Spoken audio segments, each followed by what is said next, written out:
Welcome to Marple Parlor, where Miss Marple elegantly solves timeless mysteries. Grounded in guilt, Miss Marple's sanctuary success, full audiobook. In the shadowed halls of Marple Manor, a scream pierces the tranquil English countryside.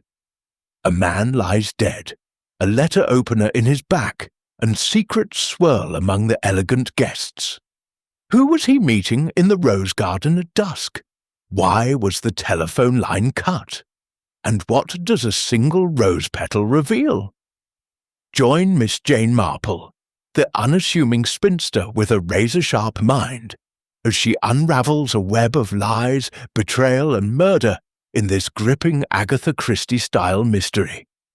Will the truth bloom, or remain buried forever? Chapter 1. The Gathering at Marple Manor. In the drowsy warmth of a late August afternoon, Marple Manor stood as a monument to a fading era, its honey-coloured stone walls basking in the golden light of the English countryside. The estate, nestled in the heart of St. Mary Mead, was a vision of grandeur. With ivy-clad turrets and sprawling gardens that whispered of old money and older secrets, the air was thick with the scent of roses and the distant hum of bees. But beneath this idyllic surface, a subtle tension simmered, like a kettle left too long on the stove.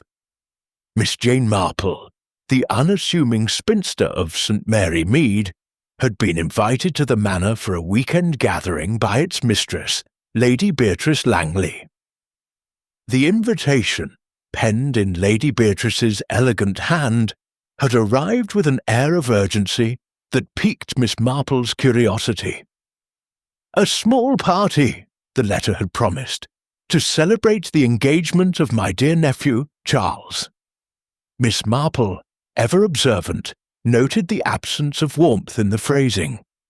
It was a summons, not a request, and her keen mind sensed that all was not well at Marple Manor. The drawing-room, where the guests were now assembled, was a study in opulence.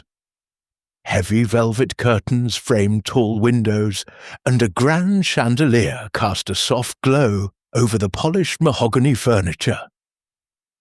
The guests, sipping tea from delicate porcelain cups, presented a tableau of polite society, yet their interactions were laced with undercurrents of unease. Lady Beatrice, a statuesque woman in her late 50s, presided over the room with the poise of a queen. Her silver hair was swept into an impeccable chignon, and her emerald green gown spoke of wealth and taste. Yet her sharp blue eyes darted frequently to the door, as though expecting an unwelcome arrival. Beside her sat Charles Langley, her nephew, a handsome man of 30, with a restless energy that seemed at odds with the occasion. His fiancée, Miss Evelyn Harper, a delicate beauty with auburn curls and a nervous smile, clung to his arm, her eyes flitting anxiously between the other guests. Across the room, Major Ernest Grayson, a retired military man with a ruddy complexion and a booming voice, regaled the company with tales of his time in India. His wife Clara, a mousy woman with a penchant for embroidery, nodded absently, her attention fixed on her needlework. Nearby, Dr. Leonard Price, the Iautsika local physician, leaned forward in his chair, his thin lips pursed, as he listened to the Major's stories with an air of detached amusement. His sister, Miss Margaret Price, a sharp-tongued spinster in her 40s, sat stiffly, her gaze lingering on Evelyn with a barely concealed disapproval. The final guest, Mr. Victor Crane, was an enigma. A solicitor from London, he was a wiry man with slicked-back hair and a smile that never quite reached his eyes. He had arrived unexpectedly that morning, claiming business with Lady Beatrice, though the nature of that business remained undisclosed.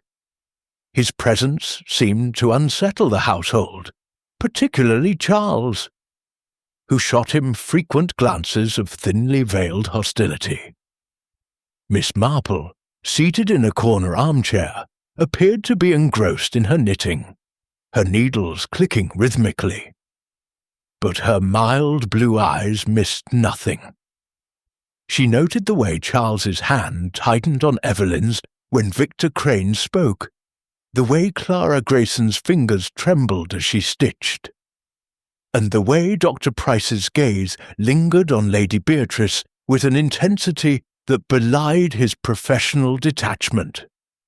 The room, for all its elegance, was a web of unspoken tensions, and Miss Marple's little grey cells were already at work, cataloguing every glance, every word, every pause.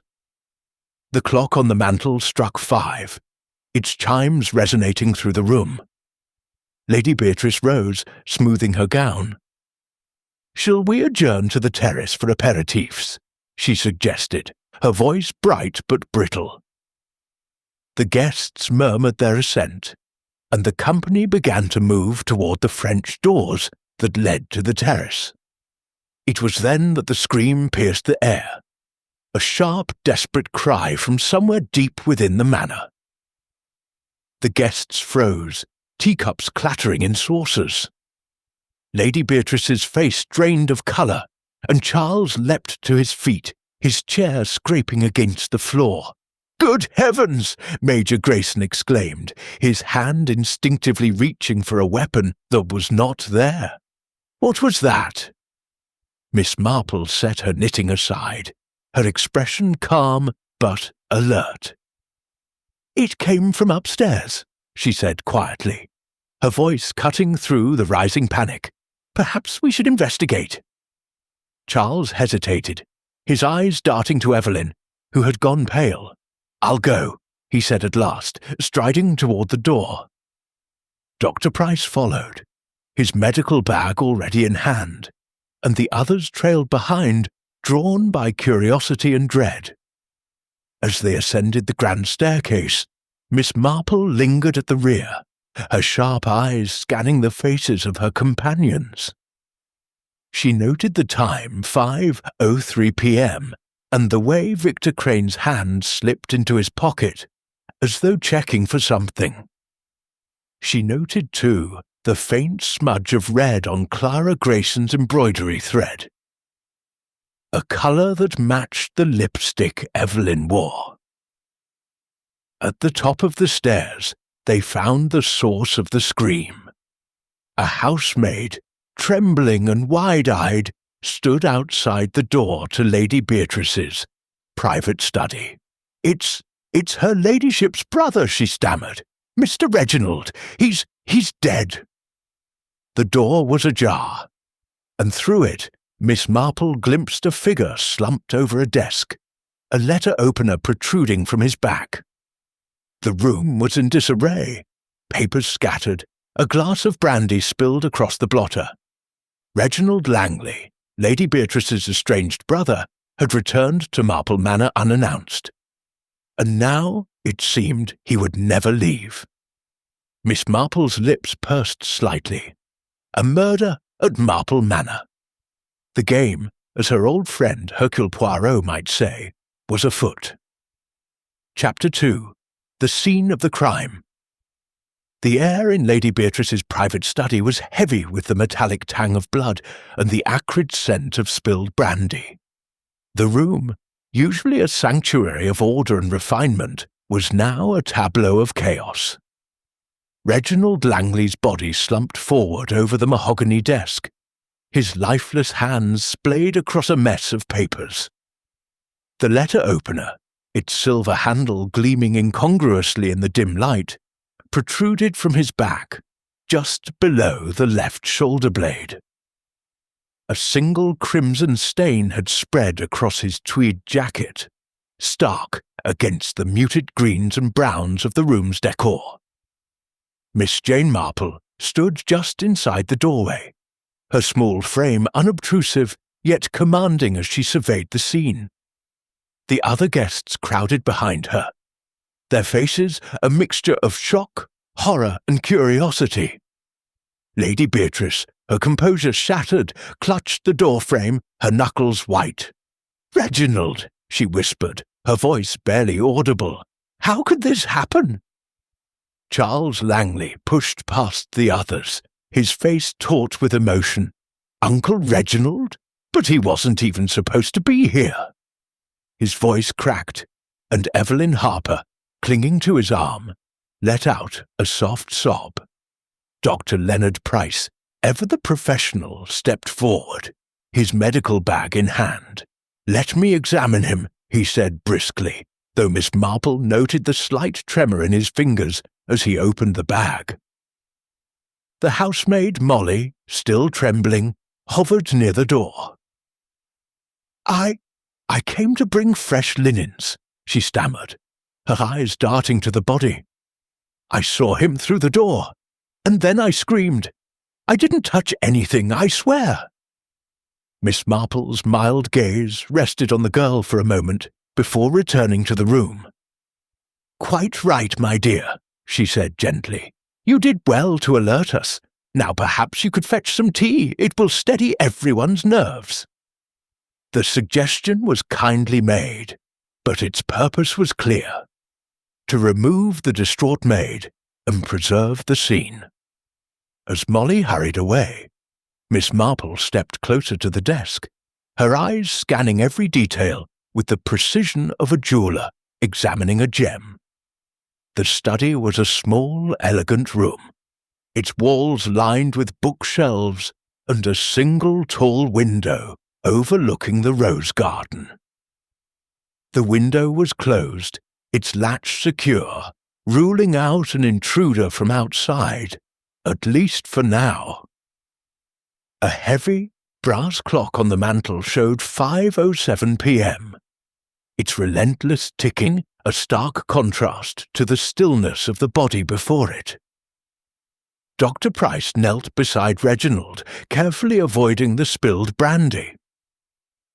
"He's been dead less than an hour," he announced after a brief examination. "The wound is deep, likely piercing the heart. Death would have been almost instantaneous."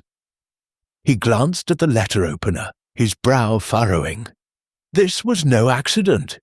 The angle suggests a deliberate thrust. Major Ernest Grayson, who had been uncharacteristically silent, cleared his throat. "Good Lord, man! You're saying someone in this house did this?" His ruddy face flushed deeper, and he cast a suspicious glance at Victor Crane, who stood apart, his expression unreadable. Crane raised an eyebrow, his voice smooth as silk. "Let's not jump to conclusions, Major. Reginald Langley was not a man without enemies, I'm told. Perhaps his past caught up with him." Lady Beatrice whirled on him, her eyes blazing. "What are you implying, Mr. Crane? My brother may have been difficult, but he was family." Her voice trembled, and Miss Marple noted the way her hands twisted the pearls at her throat. A nervous habit, perhaps, or a sign of deeper distress. Miss Marple's attention shifted to the desk. The scattered papers included a half-finished letter in Reginald's bold, looping script, addressed to "My dear Beatrice." The ink was smudged, as though the pen had been dropped mid-sentence. Beside it lay a small leather-bound notebook, its pages dog-eared and marked with cryptic notations. 3:15, CL at bank, Ish letter rect, VC documents. Miss Marple's eyes lingered on the notebook, but she made no move to touch it. Instead, she noted the position of the brandy glass, which had rolled to the edge of the desk, leaving a trail of amber liquid across the blotter. "Dr. Price," Miss Marple said softly, "did you happen to notice the time when you last saw Mr. Langley alive?" The doctor hesitated, his thin lips tightening. I believe it was around 4 o'clock. He was in the library, speaking with Lady Beatrice. I passed by on my way to the garden." "And you, Charles?" Miss Marple turned to the young man, her tone gentle but probing.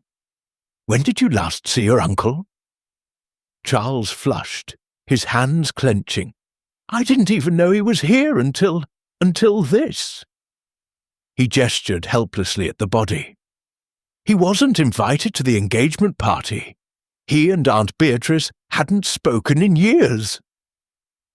Miss Marple nodded, her expression unreadable. "And yet here he is," she murmured, almost to herself.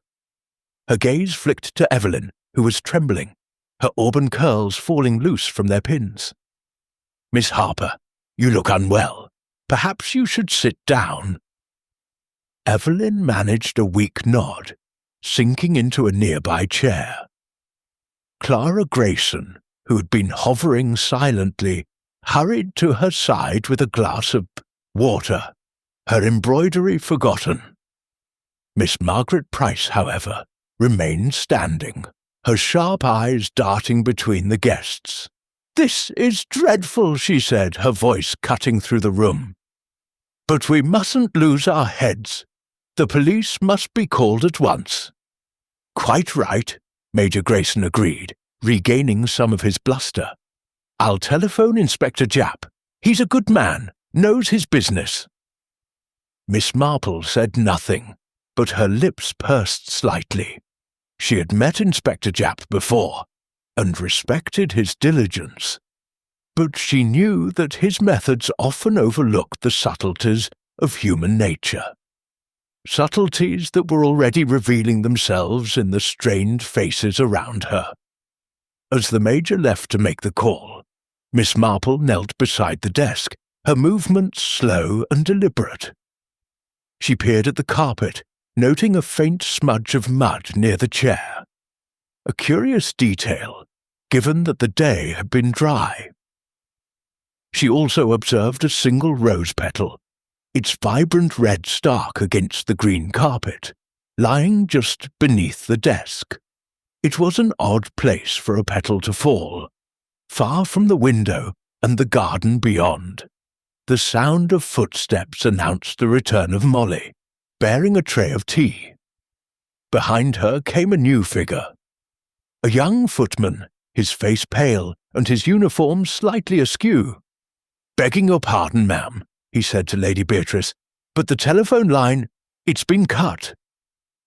A collective gasp rose from the group. Lady Beatrice's hand flew to her mouth, and Victor Crane's smile tightened imperceptibly.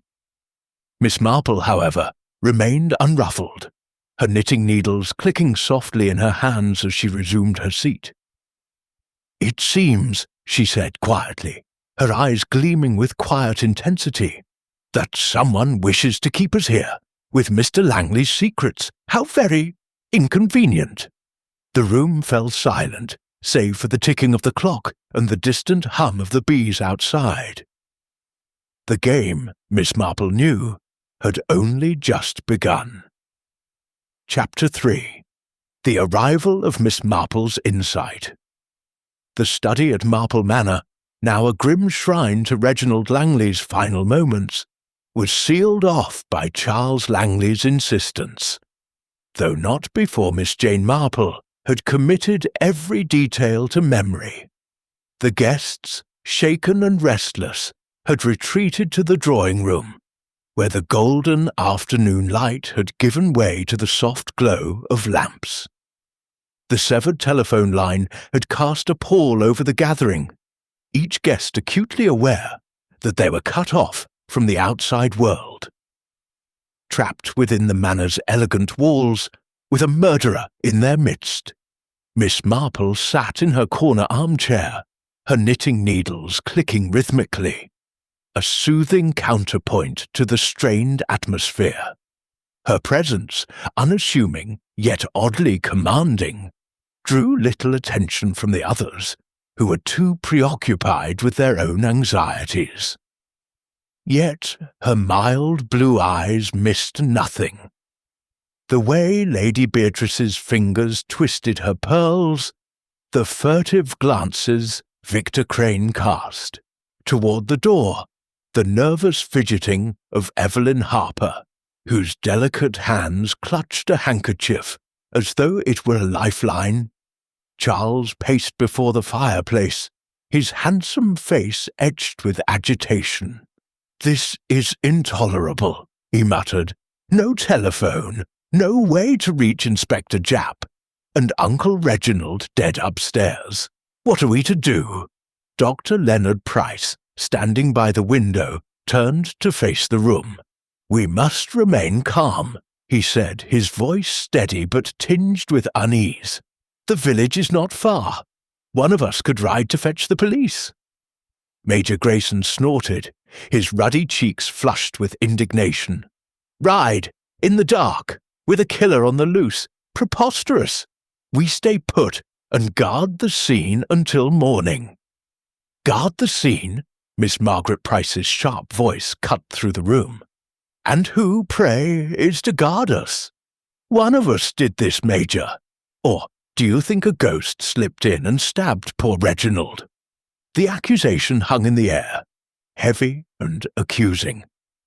Clara Grayson, seated beside her embroidery, let out a small gasp, her needle pausing mid-stitch.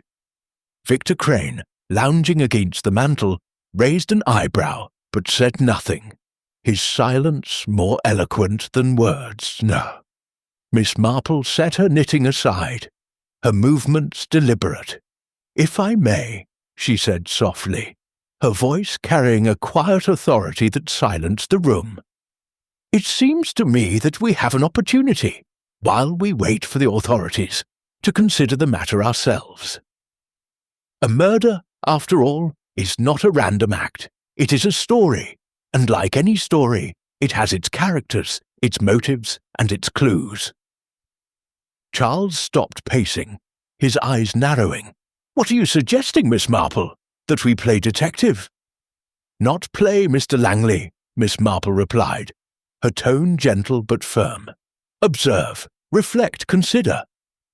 The truth, you see, is often hidden in the smallest details, the things we overlook because they seem insignificant." Lady Beatrice, who had been silent, spoke at last, her voice brittle. "Miss Marple, I appreciate your interest, but this is a family matter. Reginald's death is a tragedy, not a parlour game." Miss Marple inclined her head, her expression serene. "Of course, Lady Beatrice, but a tragedy, like a puzzle, has pieces that must fit together. And I cannot help but notice that your brother's arrival was unexpected. Perhaps you could tell us why he came to Marple Manor today." The question, asked so mildly, landed like a stone in still water. Lady Beatrice's face tightened, and she hesitated before answering. "Reginald, he wrote to me last week saying he wished to reconcile. We had been estranged for years, since our father's death, when he contested the will. He arrived this morning, unannounced, and asked to speak privately. I refused. I was too angry." Her voice faltered, and she looked away, her fingers tightening on her pearls. Miss Marple nodded, her eyes thoughtful. "And where were you, Lady Beatrice, at 5 o'clock when the scream was heard?" The room stilled, every eye turning to Lady Beatrice. She drew herself up, her composure returning. "I was in the conservatory, arranging flowers for the dinner table. Alone." "Alone," Miss Marple repeated softly, as though testing the word. Her gaze shifted to the others. "And the rest of you? Where were you at 5 o'clock?"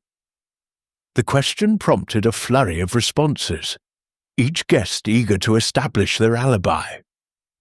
Charles claimed he was with Evelyn in the library, discussing wedding plans.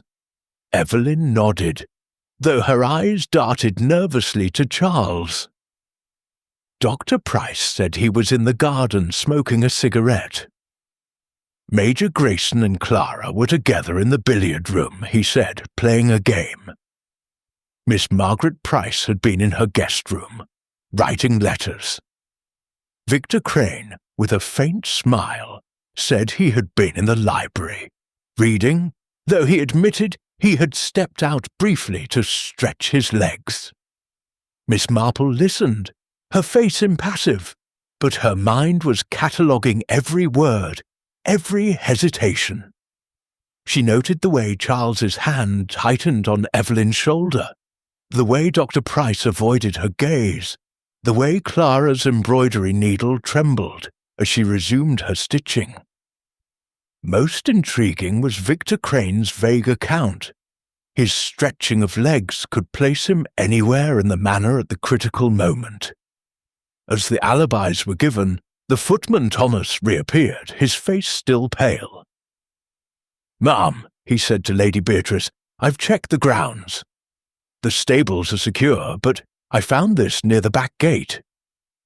He held out a small object, a man's cufflink, gold with an engraved R.L. Lady. Beatrice gasped. "That's Reginald's.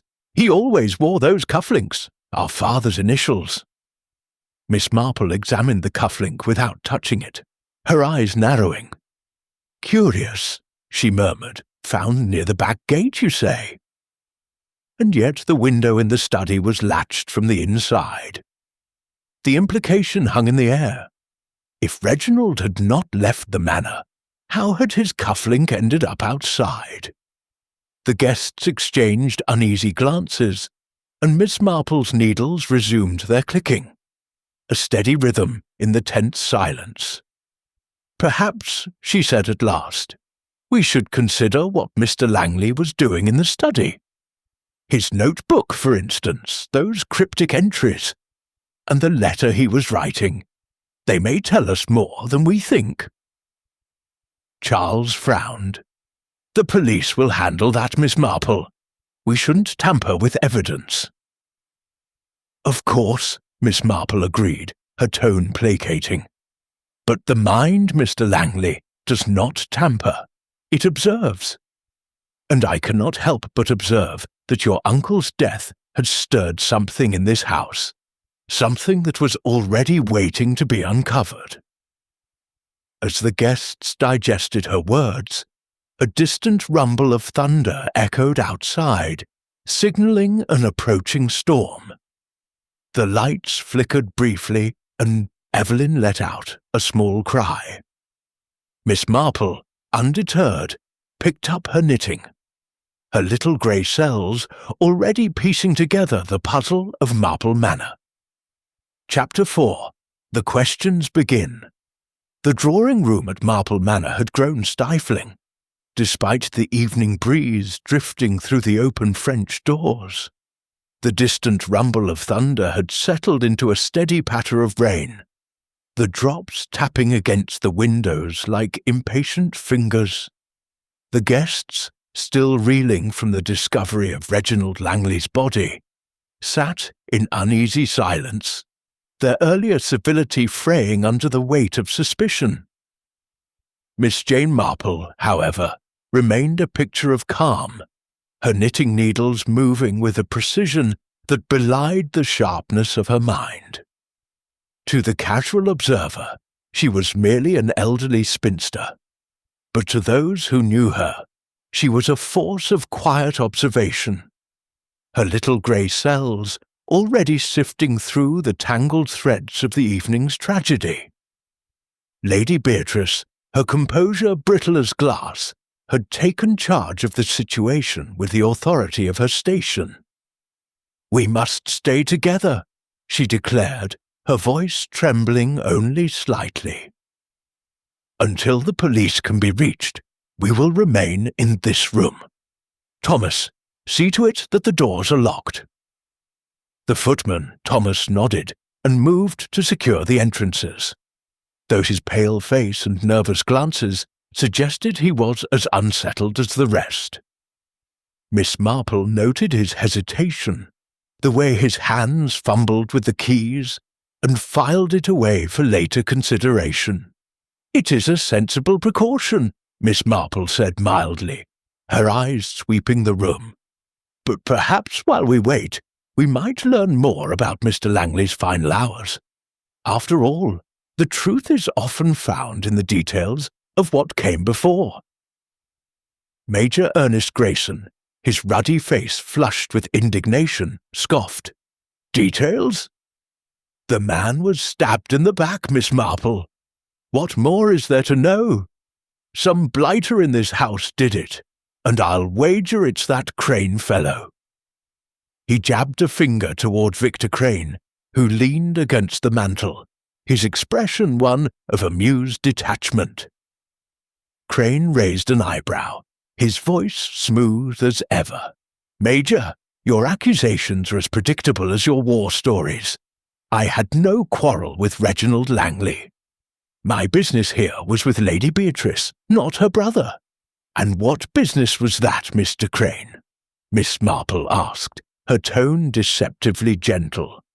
You arrived unexpectedly this morning, did you not? Perhaps you could enlighten us. Crane's smile tightened, but he answered smoothly. A legal matter, Miss Marple. A private one, concerning the Langley estate. I'm afraid it's confidential. Miss Marple nodded, her expression serene, though her mind noted the evasion. Of course, she said, but it is curious, is it not, that Mr. Langley's arrival coincided with your own, and that his notebook mentioned VC documents? A flicker of unease passed across Crane's face, so brief it might have gone unnoticed by anyone but Miss Marple. I'm sure I don't know what you mean, he said, but his fingers brushed the edge of his pocket, a gesture Miss Marple had seen before. She turned her attention to Charles Langley, who stood by the fireplace, his hands clenched. Mr. Langley, she said, you mentioned that your uncle was not expected, yet he wrote to Lady Beatrice seeking reconciliation. Did he contact you as well? Charles hesitated, his jaw tightening. No, he said at last. I hadn't heard from him in years. He wasn't fond of me. Thought I was a disappointment, I suppose, for not following in his footsteps. His voice held a trace of bitterness, and Evelyn, seated beside him, reached for his hand, her eyes wide with concern. Miss Marple's gaze softened, but her question was precise. And where were you, Mr. Langley, between 4 and 5 o'clock? You said you were in the library with Miss Harper, but perhaps you could be more specific. The library is large, and it has 2 entrances, does it not? Charles flushed, his eyes darting to Evelyn. We were near the window, looking at the garden, talking about the wedding, that's all. Evelyn nodded quickly, her voice barely above a whisper. Yes, that's right. We were together the whole time. Miss Marple's needles paused, and she looked at Evelyn with a gentle smile. How reassuring, she said, and yet, Miss Harper, I cannot help but notice that your hairpin is missing. The one you were wearing earlier, with the pearl clasp. It was quite distinctive. Evelyn's hand flew to her hair, her face paling. I must have lost it, she stammered. It's nothing, really. They fall out all the time. Of course, Miss Marple said, her tone soothing. But her eyes had already noted the faint flush on Evelyn's cheeks, the way her fingers twisted the handkerchief in her lap.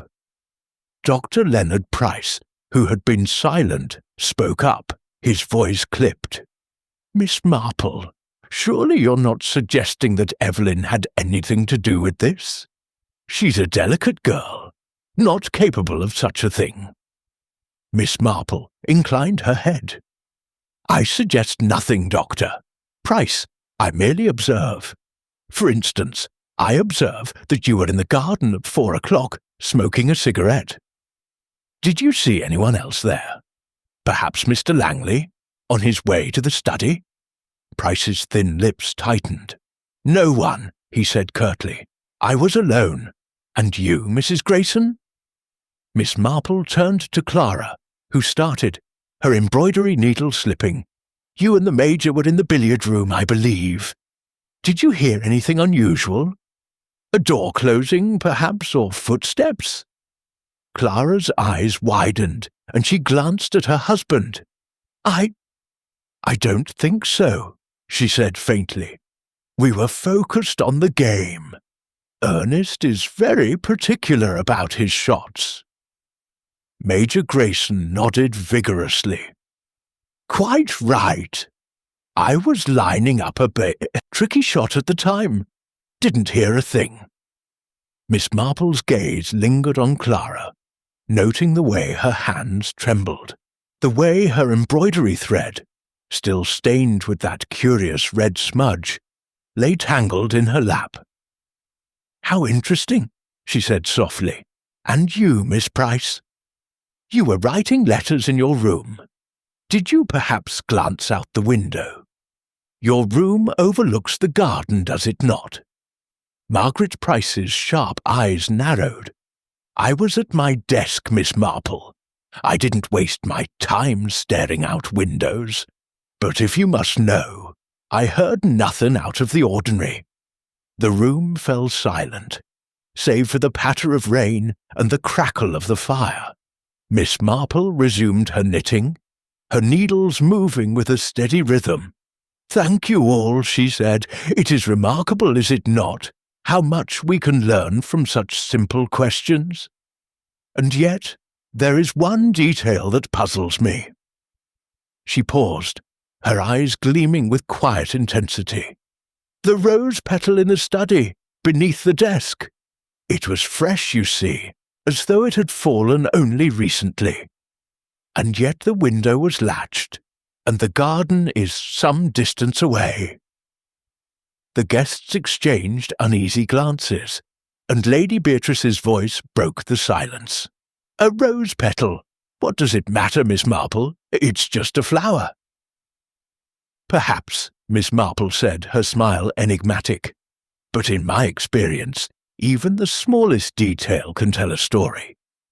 And this story, I think, has only just begun." As the rain intensified outside, the atmosphere in the drawing-room grew heavier, each guest retreating into their own thoughts.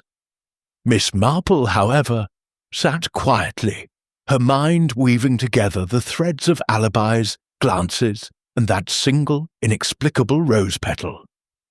The truth, she knew, was close, but it would require patience to unravel. Chapter 5. The Red Herrings. The rain had settled into a relentless drumbeat against the windows of Marple Manor, casting a grey pall over the drawing-room where the guests remained, bound by suspicion and the locked doors. The fire in the hearth crackled fitfully, its warmth doing little to dispel the chill of unease that had taken hold. Miss Jane Marple sat in her corner, her knitting a steady rhythm, her mild blue eyes observing the shifting dynamics of the group. The initial shock of Reginald Langley's murder had given way to a restless tension, and the guests' polite facades were beginning to crack, revealing glimpses of fear, guilt, and accusation. Lady Beatrice, seated rigidly in a high-backed chair, broke the silence with a sharp command. "Thomas, fetch more tea, and see if the stable boy can ride to the village at dawn. We cannot remain cut off like this." Her voice, though authoritative, trembled slightly, betraying her strain. The footman nodded and slipped out, leaving the guests to their uneasy vigil. Major Ernest Grayson, his military bluster returning, seized the moment to assert himself. "This is a damned outrage," he declared, pacing before the fireplace. "A man murdered in our midst, and we're all sitting here like sheep. I say we search the house, root out the villain ourselves." His wife, Clara, looked up from her embroidery, her face pale. "Ernest, please," she murmured. "It's too dangerous. We don't know who might be capable of this." "Nonsense," the Major barked. his eyes fixing on Victor Crane, who lounged by the mantel with his usual air of detachment. "I'd wager it's that solicitor chap, skulking about, arriving uninvited with his talk of confidential business. What were you really doing here, Crane? Out with it!" Crane's smile was thin, his voice cool. "Major, your imagination is as vivid as your war stories. I told you my business was with Lady Beatrice. As for Reginald, I barely knew the man. Why would I want him dead?" "Why indeed?" Miss Marple's voice, soft and precise, cut through the tension. She set her knitting aside, her eyes resting on Crane with gentle curiosity. "But you did know him, Mr. Crane, did you not? Your name, or rather your initials, appeared in his notebook. VC Documents. Perhaps you could clarify what those documents were." Crane's composure flickered, his fingers brushing his pocket again. A gesture Miss Marple had noted before. "A coincidence, I'm sure," he said smoothly. "Reginald was involved in many business dealings. My initials could refer to any number of things." Miss Marple nodded, her expression serene. "Of course, but it is curious, is it not, how many coincidences seem to surround this tragedy? For instance, the cufflink found near the back gate, bearing Mr. Langley's initials. It suggests he was outside, yet the study window was latched. And then there is the rose petal, so out of place in that room." The mention of the rose petal drew a sharp intake of breath from Evelyn Harper, who sat clutching Charles's hand. Her auburn curls were dishevelled, and her eyes darted nervously to the floor. "A rose petal?" she said faintly. "It's nothing, surely. Just something carried in on someone's shoe." "Perhaps," Miss Marple said, her tone kind but probing. "But it was fresh, Miss Harper, and the garden is some distance from the study. And I could not help but notice that your perfume has a distinct floral note. Roses, perhaps." Evelyn's face flushed and she stammered. I don't know what you mean. I was in the library with Charles. As I said, I haven't been near the study." Charles's jaw tightened, and he stepped protectively in front of her. "Miss Marple, that's enough. Evelyn's done nothing wrong. You're grasping at straws, trying to make something out of nothing." Miss Marple inclined her head, her smile apologetic. "Forgive me, Mr. Langley.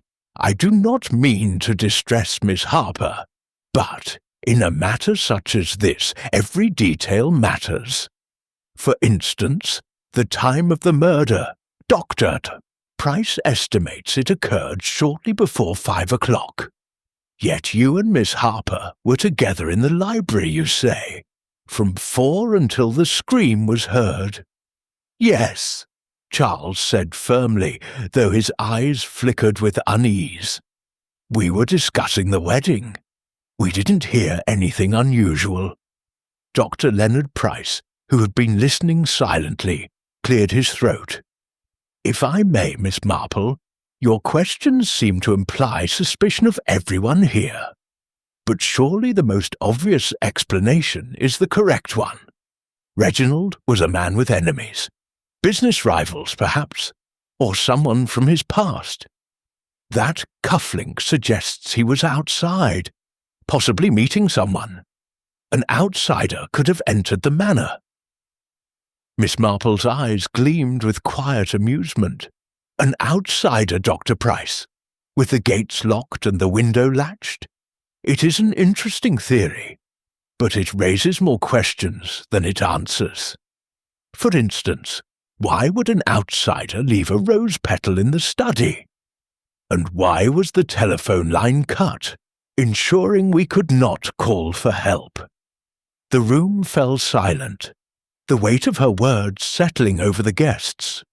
Miss Margaret Price, who had been watching with her usual sharp intensity, spoke up. Miss Marple, you seem to have a knack for this sort of thing, but if you're so keen on details, what about the letter opener? It was Lady Beatrice's, wasn't it? Kept on her desk. Doesn't that point to someone in the household? Lady Beatrice's head snapped up, her face pale. How dare you, Margaret? That letter opener was a family heirloom, yes, but anyone could have taken it. I was in the conservatory, as I told you. Of course, Miss Marple said soothingly. But Miss Price raises an interesting point. The letter opener was indeed a convenient weapon, readily available in the study. It suggests the murder was not premeditated, or if it was, the killer chose a weapon that would not arouse suspicion until the act was done. The Major, seizing on this, turned to Lady Beatrice. Beatrice, you said you and Reginald had a falling out years ago. What was it about? Money? The estate? Maybe he came back to stir up trouble. Lady Beatrice's eyes flashed with anger. But before she could respond, Clara Grayson spoke, her voice trembling. Please, stop this. It's awful, all this suspicion. Reginald was difficult, yes, but he didn't deserve this. Can't we just wait for the police?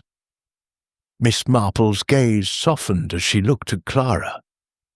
My dear Mrs. Grayson, I understand your distress, but waiting, I'm afraid, will not bring us closer to the truth.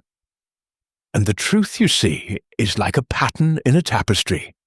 It emerges only when we examine every thread.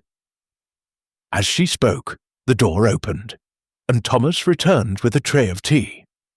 His hands shook as he set it down, and Miss Marple noted a faint smear of dirt on his cuff, a detail that seemed oddly significant, given the mud she had seen in the study. Thank you, Thomas, she said gently. Tell me, did you see Mr. Langley when he arrived this morning? Perhaps he said something that might help us. Thomas hesitated, his eyes darting to Lady Beatrice. I saw him, ma'am. He came in through the back gate, looking agitated. Said he needed to see her ladyship at once. I showed him to the study and left him there. And did you notice anything else? Miss Marple pressed, her voice soft but insistent. A flower, perhaps, or anything unusual. Thomas shook his head, but his hesitation was telling. No, ma'am, nothing like that. Miss Marple nodded, her smile enigmatic. The room lapsed into silence again, each guest lost in their own thoughts, their alibis and secrets hanging like shadows in the flickering lamplight. The rose petal, the cufflink, the cut telephone line, these were the red herrings Miss Marple knew, designed to mislead. But beneath them lay the truth, and she was determined to find it, one careful stitch at a time. Chapter 6. A clue in detail.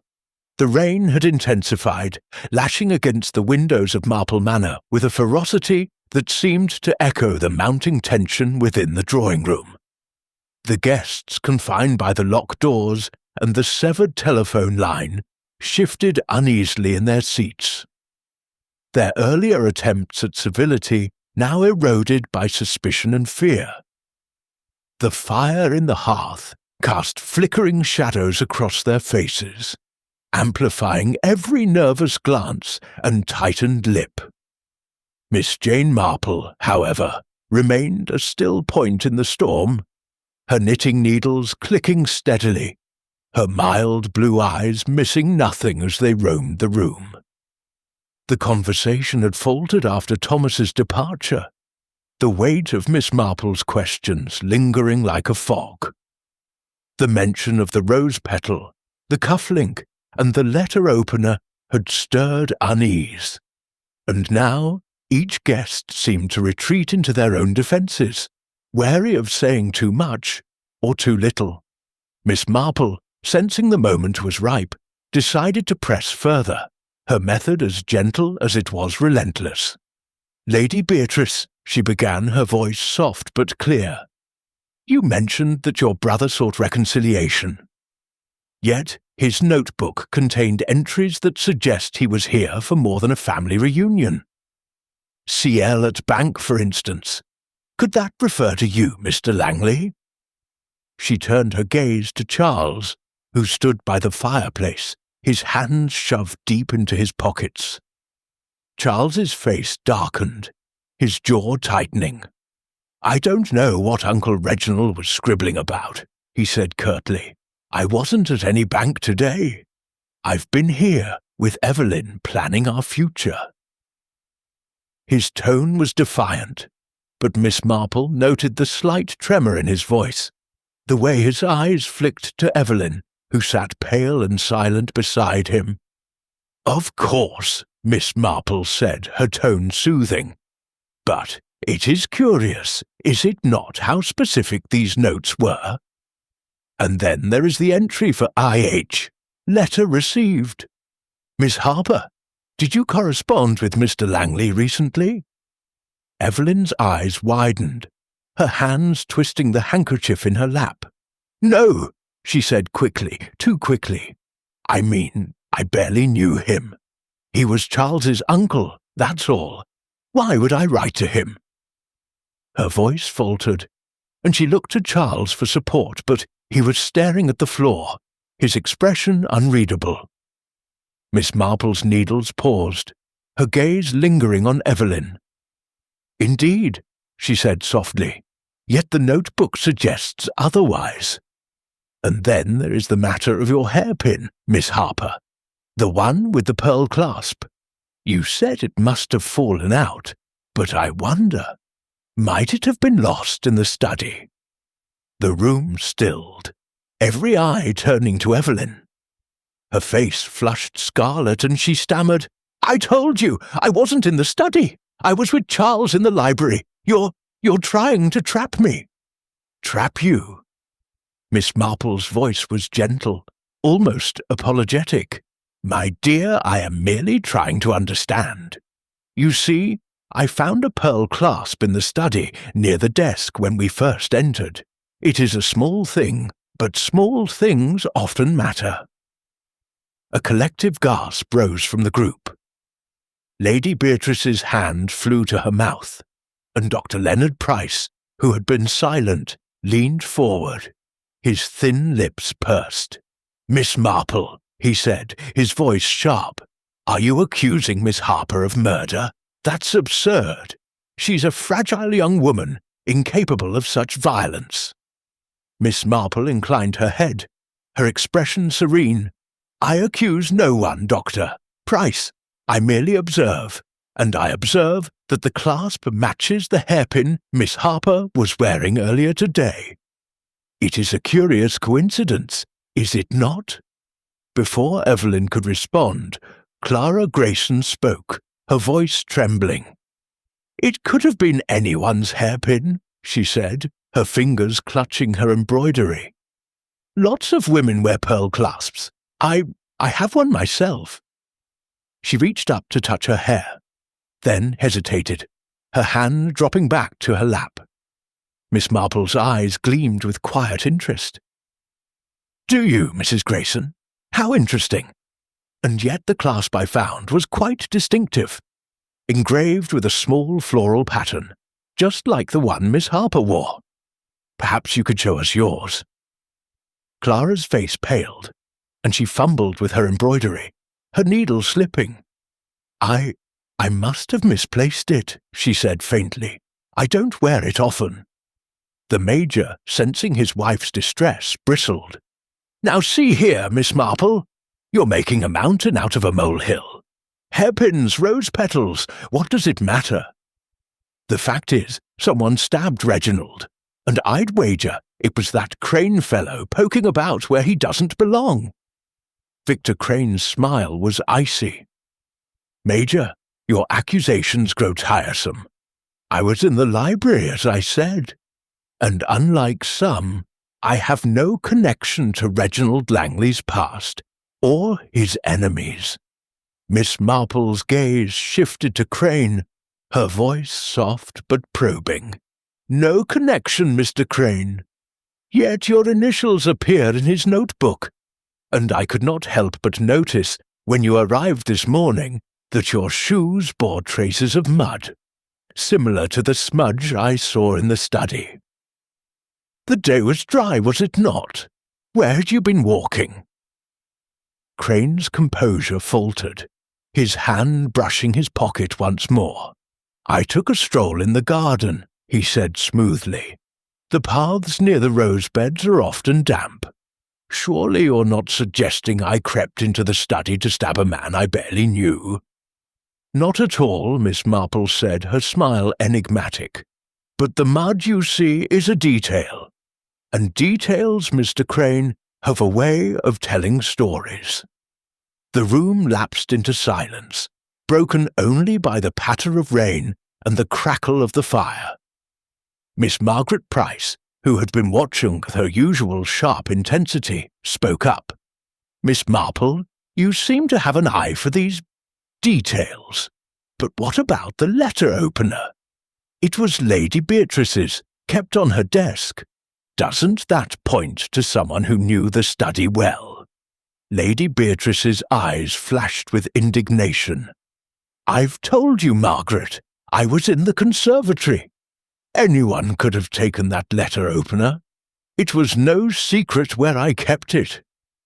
Miss Marple nodded, her expression thoughtful. "Quite so, Lady Beatrice. But there is one detail about the letter opener that intrigues me. It was thrust with considerable force, Doctor," Price said. "Did he not? Yet the desk was in disarray. Papers scattered, brandy spilled. It suggests a struggle, or perhaps a moment of passion. And yet the wound was precise, almost surgical." Dr. Price frowned, his hands clasped tightly. "What are you implying, Miss Marple? That the killer was skilled, or that the scene was staged?" "I imply nothing," Miss Marple said, her needles resuming their rhythm. "I merely observe, and I observe that the study tells a story of haste, and yet of care. The rose petal, the hairpin, the mud, the notebook, they are pieces of a puzzle. And I am beginning to see the shape of it." As she spoke, the door creaked open, and Thomas reappeared, his face ashen. "Ma'am," he said to Lady Beatrice, I found something else, in the garden, near the rose beds." He held out a small crumpled piece of paper, its edges singed as though it had been partially burned. On it, in Reginald's bold script, were the words, "Meet me at 4:30, urgent." The room erupted in murmurs, and Miss Marple's eyes gleamed with quiet triumph. A clue, at last, that pointed to a specific moment and a specific person. The puzzle, she knew, was beginning to take shape. Chapter 7. More Lies Surface. The crumpled, singed note in Thomas's trembling hand seemed to ignite the tension in the drawing room of Marple Manor, its few words, "Meet me at 4:30, urgent," hanging in the air like an accusation. The rain outside had eased to a drizzle, but the atmosphere within was charged, each guest shifting uncomfortably under the weight of Miss Jane Marple's unrelenting scrutiny. Her knitting needles, momentarily still, resumed their soft clicking, a steady metronome against the rising pulses of suspicion. Lady Beatrice, her face pale but composed, was the first to speak. "Where did you find this, Thomas?" she demanded, her voice sharp with authority. "And why was it burned?" The footman, his uniform still faintly smudged with dirt, swallowed hard. "It was near the rose beds, ma'am, by the back gate. Half buried in the soil, like someone tried to burn it and then hid it. I only noticed it because I was checking the grounds again, as you asked." Miss Marple's eyes gleamed with quiet interest as she leaned forward. "How thoughtful of you, Thomas, to be so thorough. And the note? It is in Mr. Langley's handwriting, is it not? Thomas nodded, his eyes darting nervously to the guests. Yes, ma'am. I've seen his writing before, when he sent letters to her ladyship. The room erupted in murmurs. Charles Langley, his face flushed with agitation, stepped forward. This is nonsense. Uncle Reginald wasn't meeting anyone. He came to see Aunt Beatrice, not to skulk around the garden with secret notes. Someone's trying to throw us off. Miss Marple tilted her head, her expression serene but probing. Perhaps, Mr. Langley, but the note suggests otherwise.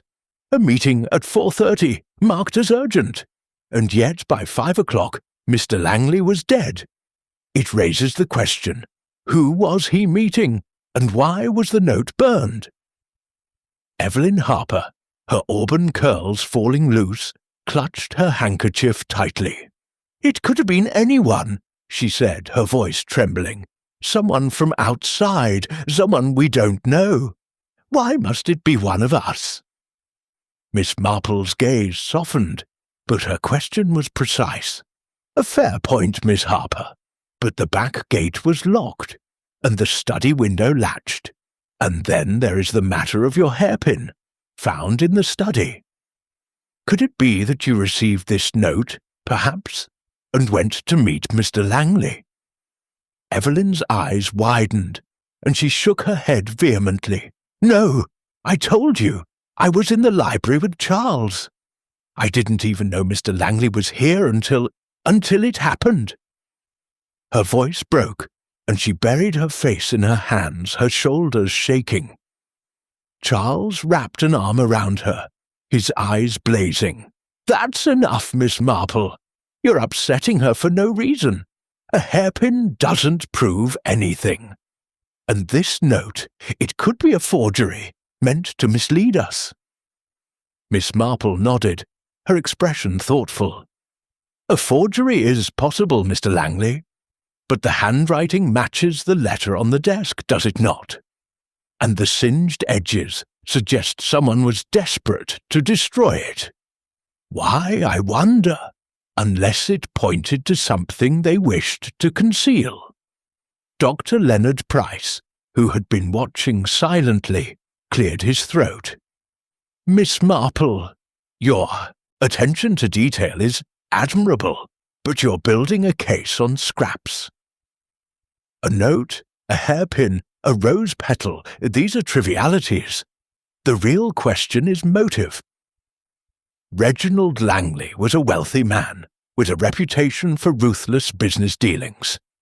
Perhaps someone he crossed in the past followed him here. Miss Marple's needles paused, her eyes resting on the doctor. An interesting theory, Doctor. Price. And yet, the cut telephone line suggests the killer wished to delay discovery. An outsider would have little need for such a precaution, would they? No, I think the motive lies closer to home. Perhaps in the secrets Mr. Langley carried with him. Victor Crane, lounging by the mantel, raised an eyebrow. Secrets, Miss Marple? You're sounding like a detective novel. What secrets could Reginald have had that would lead to murder? Miss Marple's smile was enigmatic. That, Mr. Crane, is what we must discover. His notebook, for instance, mentioned CL at bank and EH letter rect. And then there is your own entry, VC documents. Perhaps you could enlighten us about those documents now. Crane's smile tightened, his hand brushing his pocket yet again. As I said, Miss Marple, my business was with Lady Beatrice. It had nothing to do with Reginald's death. Lady Beatrice's face hardened, her voice cold. Enough, Mr. Crane. If you have something to say, say it. What were these documents? Crane hesitated, then sighed, his composure slipping. Very well. I came to discuss a codicil to your father's will, Lady Beatrice. Reginald had recently contacted me, claiming he had evidence that the estate's division was irregular. He wanted to renegotiate the terms. A stunned silence followed. Charles's face went pale, and Lady Beatrice's hand froze on her pearls. "Irregular," she said, her voice barely above a whisper. "What are you suggesting?" "I'm suggesting nothing," Crane said smoothly. Reginald believed he was entitled to a larger share of the estate. He had papers, letters he claimed, that supported his case. I was here to verify them.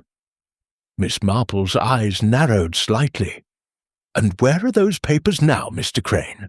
Were they in the study, perhaps, among the scattered documents?" Crane's jaw tightened. "I wouldn't know. I never saw them." Miss Marple nodded, her expression unreadable. How curious. And yet the study was in disarray, as though someone had been searching for something. Papers scattered, brandy spilled. It suggests a moment of panic, does it not? Clara Grayson, who had been silent, suddenly spoke, her voice trembling. "It's all so dreadful. Reginald was always stirring up trouble, even years ago. He and Beatrice fought over the will, and he never forgave her. But to think someone would kill him for it."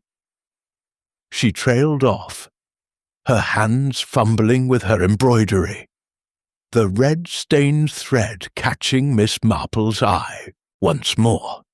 Miss Margaret Price, her sharp gaze fixed on Clara, leaned forward. "Clara, you knew Reginald back then, didn't you? You were close to the family before you married Ernest. Did he ever mention these papers to you?" Clara's face paled, and she shook her head quickly. "No, I mean, we spoke occasionally, but it was nothing important, just old memories."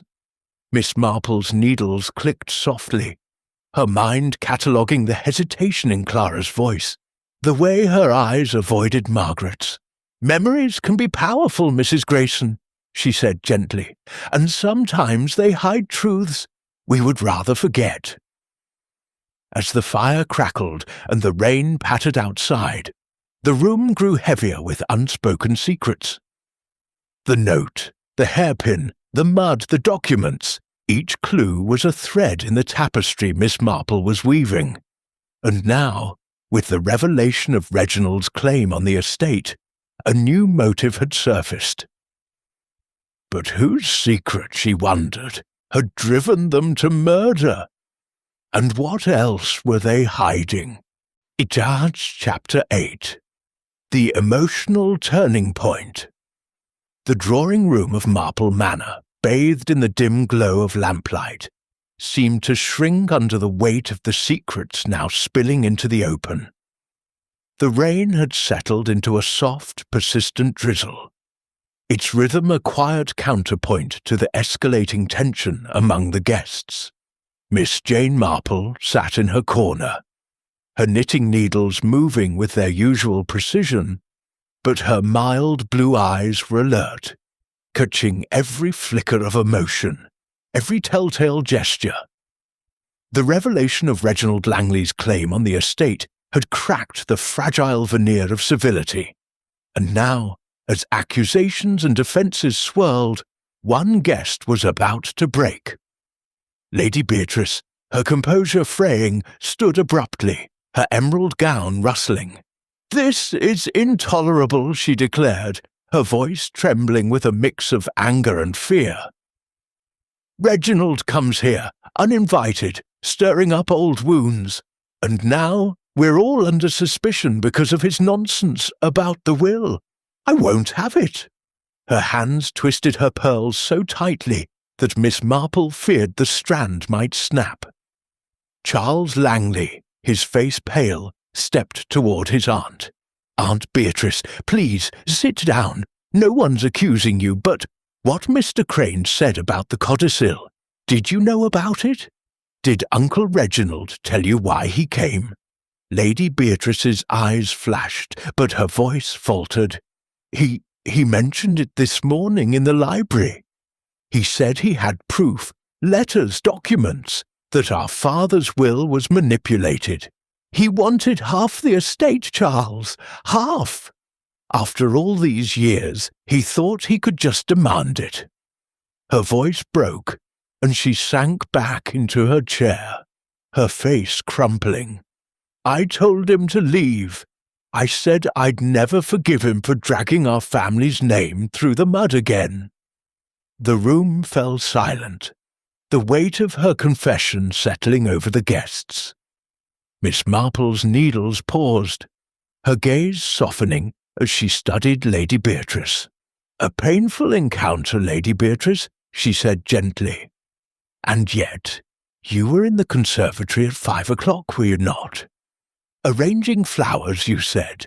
Did you see your brother again after your argument?" Lady Beatrice shook her head, her eyes glistening.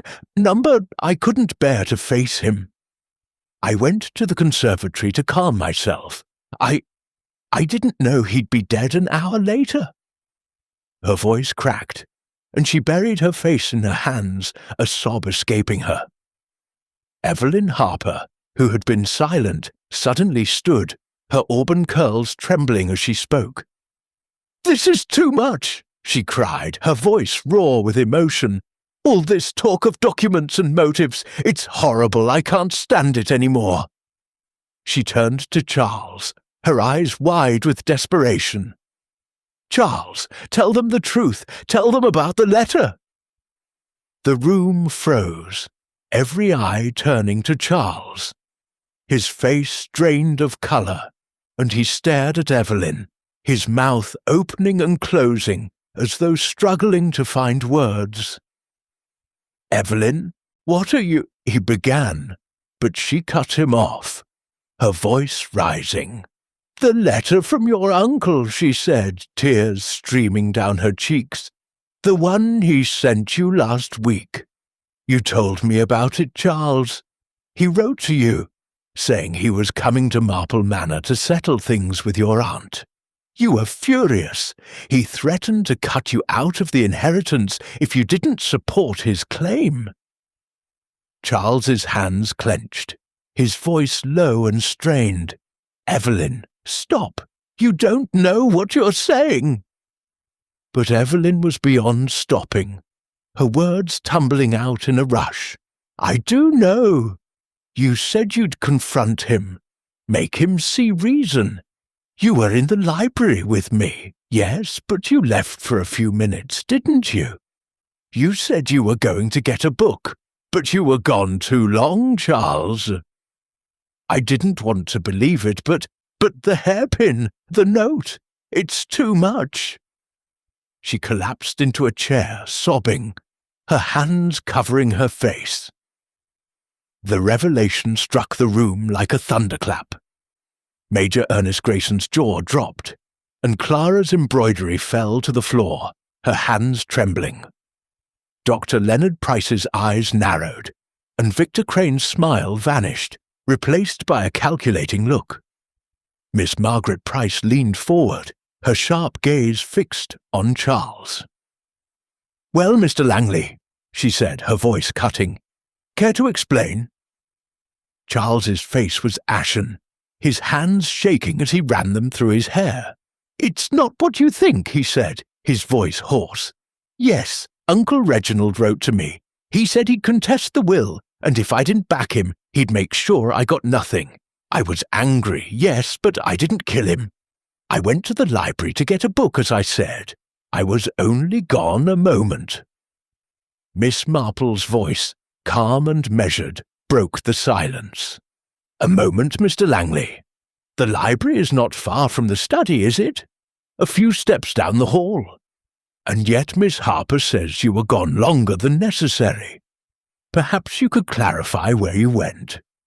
Charles's eyes darted to Evelyn, then to the floor. I stepped outside for some air. The terrace. I was upset, thinking about what he'd said. But I didn't go to the study, I swear." Miss Marple nodded, her expression thoughtful.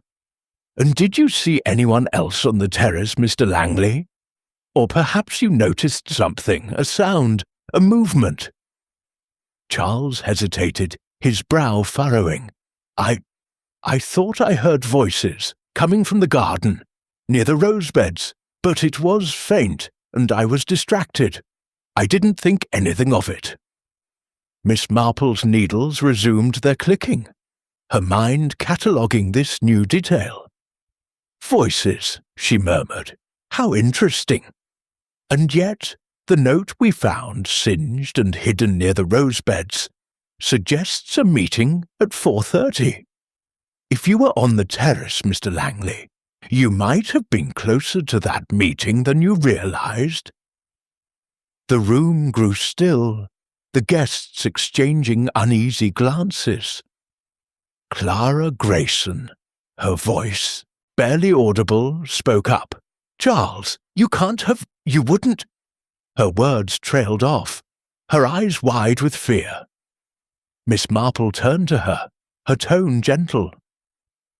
"Mrs. Grayson, you seem distressed. Is there something you wish to share? Perhaps about your own connection to Mr. Langley. You knew him well, years ago, did you not?" Clara's hands froze, her embroidery thread, still stained with that curious red smudge, tangled in her fingers. I don't know what you mean," she stammered. "We were friends, yes, but that was long ago. Before I married Ernest. I hadn't seen Reginald in years until today." Miss Marple's eyes gleamed with quiet intensity. "And yet, Mrs. Grayson, your thread bears a mark that reminds me of the lipstick Miss Harper wears. And your hairpin, the one you said you misplaced. It wouldn't happen to match the pearl clasp found in the study, would it?"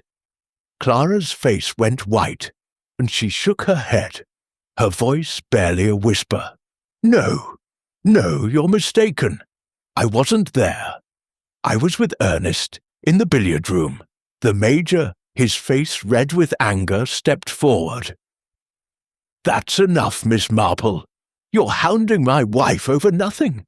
A bit of thread, a hairpin. These are trifles, not evidence." Miss Marple inclined her head, her smile serene. "Perhaps, Major, but trifles, you see, have a way of revealing truths. And tonight, a truth has emerged. A letter, a meeting, a moment of anger. The tapestry is becoming clearer, is it not?" As the fire crackled and the rain whispered outside, the guests sat in stunned silence, Evelyn's sobs the only sound. Miss Marple's needles clicked on, weaving the threads of the mystery tighter with every stitch. Chapter 9. The Trap. The drawing-room of Marple Manor, now cloaked in the dim flicker of lamplight, seemed to pulse with a quiet menace. The rain had dwindled to a faint patter, but the air remained heavy, charged with the revelations that had spilled forth. Evelyn's outburst, Charles's confession about the letter, and the lingering questions about Clara's connection to Reginald Langley.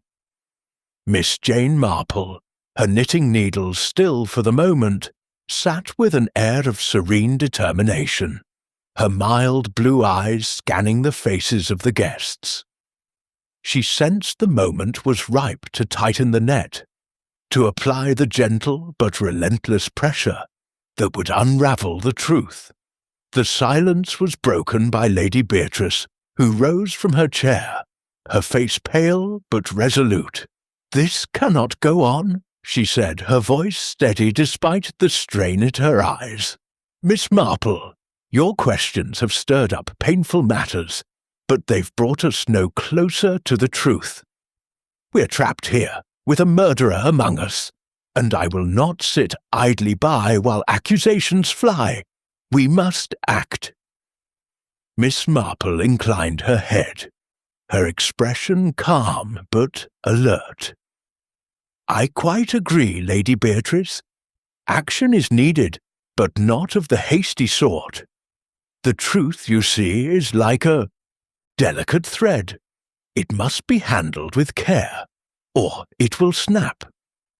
I propose we gather everyone here in this room and consider the facts together. A murderer, after all, cannot hide forever when faced with the light of reason. Major Ernest Grayson, his ruddy face flushed with impatience, snorted. Facts? All we have are your trifles, hairpins, rose petals, scraps of paper. If you're so certain, Miss Marple, why not name the killer and be done with it? Miss Marple's smile was enigmatic. Patience, Major. The truth reveals itself in its own time. But to help it along, let us reconstruct the events of this afternoon, shall we? Each of you has given an account of your whereabouts at 5 o'clock when the scream was heard. Yet some details do not align. She rose, her small frame commanding the room's attention, and began to pace slowly, her hands clasped behind her back. Let us begin with the note found in the garden. Meet me at 4:30. Urgent. Written in Mr. Langley's hand, partially burned, and hidden near the rose beds.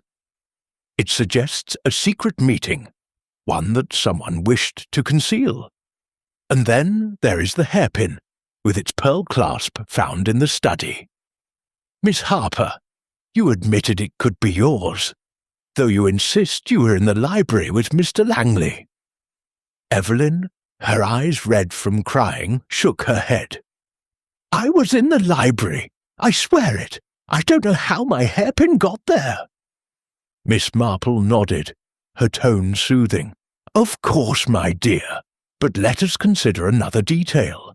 The mud on the study carpet and the matching smudge on Mr. Crane's shoes and Thomas's cuff. The tea was dry, yet the rose beds, as Mr. Crane noted, are often damp. Could it be that someone was in the garden, near the rose beds, at the time of the meeting? Victor Crane's smile was tight, his voice smooth. Miss Marple, you're building a case on speculation. I told you, I took a stroll in the garden, that's all. Indeed, Miss Marple said, her eyes gleaming. But the mud, Mr. Crane, places you near the rose beds where the note was found, and your initials, V.C., appear in Mr. Langley's notebook, tied to documents about the estate. Documents that, according to you, were the reason for your visit. Lady Beatrice's voice cut through the room, sharp with anger. Mr. Crane, you said those documents were private.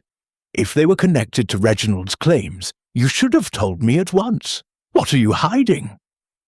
Crane's composure wavered, his hand brushing his pocket, a gesture Miss Marple had come to recognize. I'm hiding nothing, Lady Beatrice, he said, but his voice lacked its usual confidence.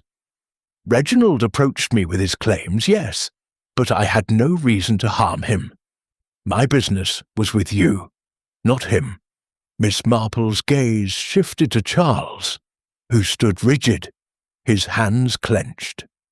Mr. Langley, she said softly, you admitted to receiving a letter from your uncle, threatening to cut you out of the inheritance. You were angry, and you left the library briefly, around 4:30, to get some air on the terrace. You heard voices near the rose beds. Could you describe them? Charles hesitated, his eyes darting to Evelyn. I couldn't make them out. A man's voice, perhaps, and another, lower, softer. I thought it was the gardener's, so I paid no mind. Miss Marple nodded, her expression thoughtful. And yet, the gardeners were not on duty this afternoon, were they, Lady Beatrice? Lady Beatrice frowned, her fingers tightening on her pearls. Number, they finish at noon on Saturdays. The room grew still, the implication sinking in. Miss Marple turned to Clara Grayson, whose hands trembled as she clutched her embroidery. Mrs. Grayson, you knew Mr. Langley years ago, before your marriage. You seemed distressed when his past was mentioned. Is there something you wish to tell us? Perhaps about a connection that might explain the red-stained thread in your hands, so similar to Miss Harper's lipstick." Clara's face went white, and she dropped her embroidery, her voice barely audible. I don't know what you mean. It's just thread. I wasn't in the study." Her voice rose, cracking with panic, and Major Grayson stepped forward. His face red with anger. "See here, Miss Marple," he bellowed. "You're terrifying my wife. She's done nothing wrong. If anyone's to blame, it's that Crane fellow or Charles, with his talk of letters and inheritances." Miss Marple raised a hand, her voice calm but firm. "Please, Major, I am not accusing Mrs. Grayson or anyone. I am merely asking questions. And one question troubles me greatly. The telephone line, cut to delay the police. It suggests a plan, a desire to control the narrative. And then there is the rose petal, so out of place in the study, yet so fresh. It points to the garden, to the rose beds where the note was found." She paused, her eyes sweeping the room.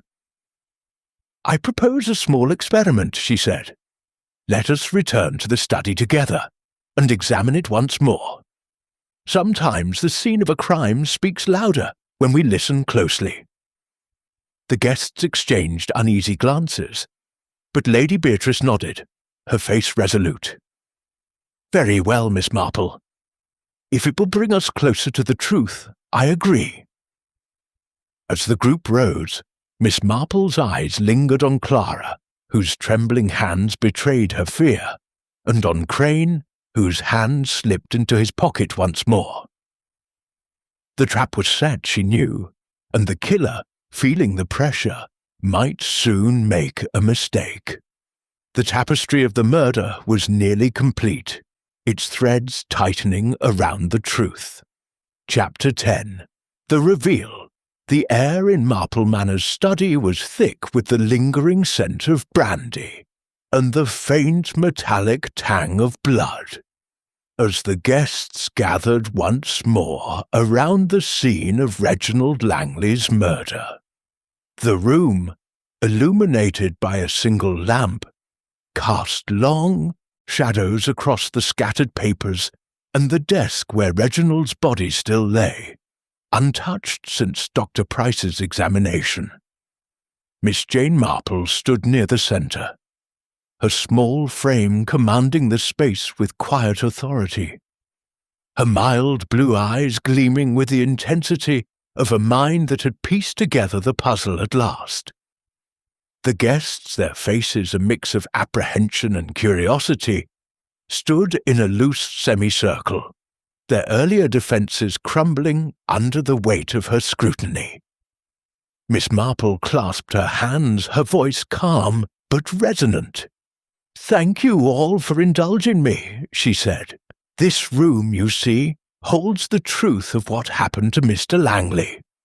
It is a story told in details, the rose petal, the hairpin, the mud, the note, the letter opener. Each piece, so small on its own, forms a pattern when viewed together. And now, I believe, the pattern is clear." Lady Beatrice, her face pale, gripped the back of a chair. "Miss Marple, if you know who did this, speak plainly. We've had enough of riddles." Miss Marple inclined her head, her smile gentle but resolute. "Very well, Lady Beatrice. Let us begin with the facts. Mr. Langley was stabbed at approximately 4:45 p.m., shortly before the scream at 5:03 p.m. The wound, as Dr. Price confirmed, was precise, suggesting a steady hand. The study was in disarray, papers scattered, brandy spilled, yet the window was latched, and the back gate locked, ruling out an outsider. The telephone line was cut, ensuring no immediate call for help. And then there are the clues: a rose petal, a pearl hairpin, a smudge of mud, a singed note, and a notebook with cryptic entries. She paused, her eyes sweeping the room. let us start with the note. Meet me at 4:30. Urgent. Found near the rose beds, partially burned. It suggests Mr. Langley arranged a secret meeting. But with whom? The notebook offers clues. CL at bank, EH, letter rect, VC documents. These point to motives, money, secrets, and disputes over the estate. Charles Langley, his face taut, interrupted. Miss Marple, you're not suggesting I had anything to do with this? Yes, Uncle Reginald threatened my inheritance, but I was in the library with Evelyn. Miss Marple nodded, her tone soothing. Indeed, Mr. Langley, you and Miss Harper were together most of the time, but you admitted to stepping out to the terrace, where you heard voices near the rose beds. A man's voice, you said, and another softer. You thought it was the gardeners, but the gardeners were not here. Could it have been Mr. Langley, meeting someone? Evelyn, her eyes red, clutched her handkerchief. My hairpin doesn't mean I was there. I lost it earlier, I told you. Miss Marple's gaze softened. I believe you, Miss Harper. The hairpin was a distraction, placed to mislead.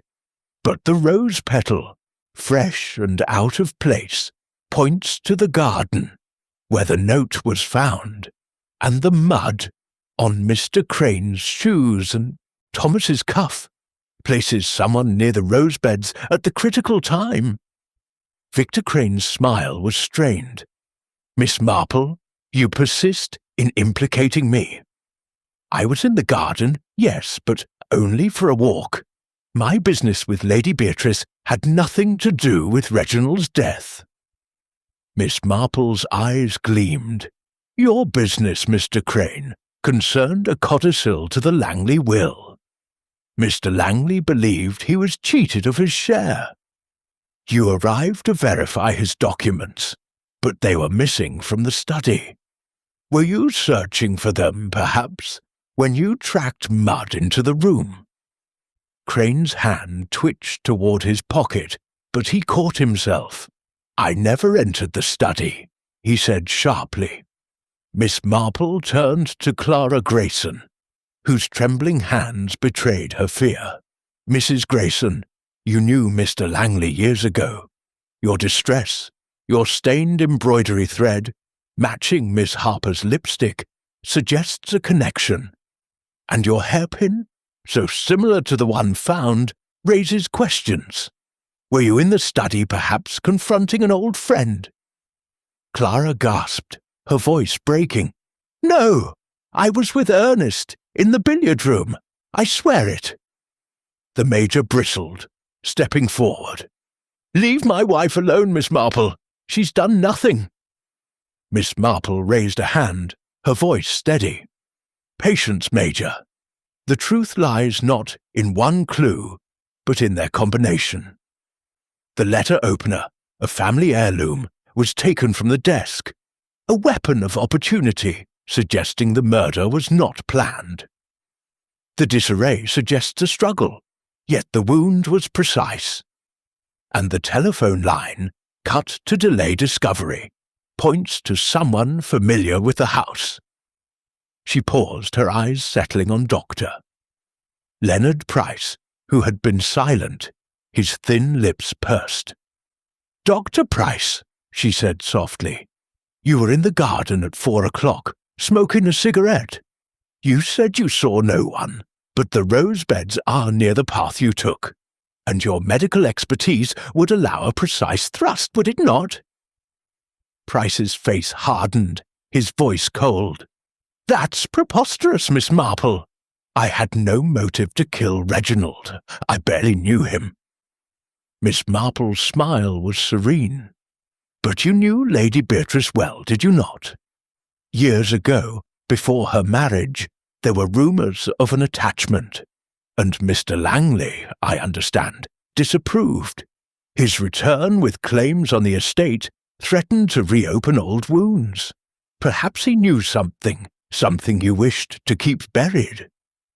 Price's hands clenched, his voice rising. "This is absurd! I was in the garden, not the study." Miss Marple nodded, then turned to the group. "The truth, you see, lies in the rose petal. It was fresh, carried from the garden.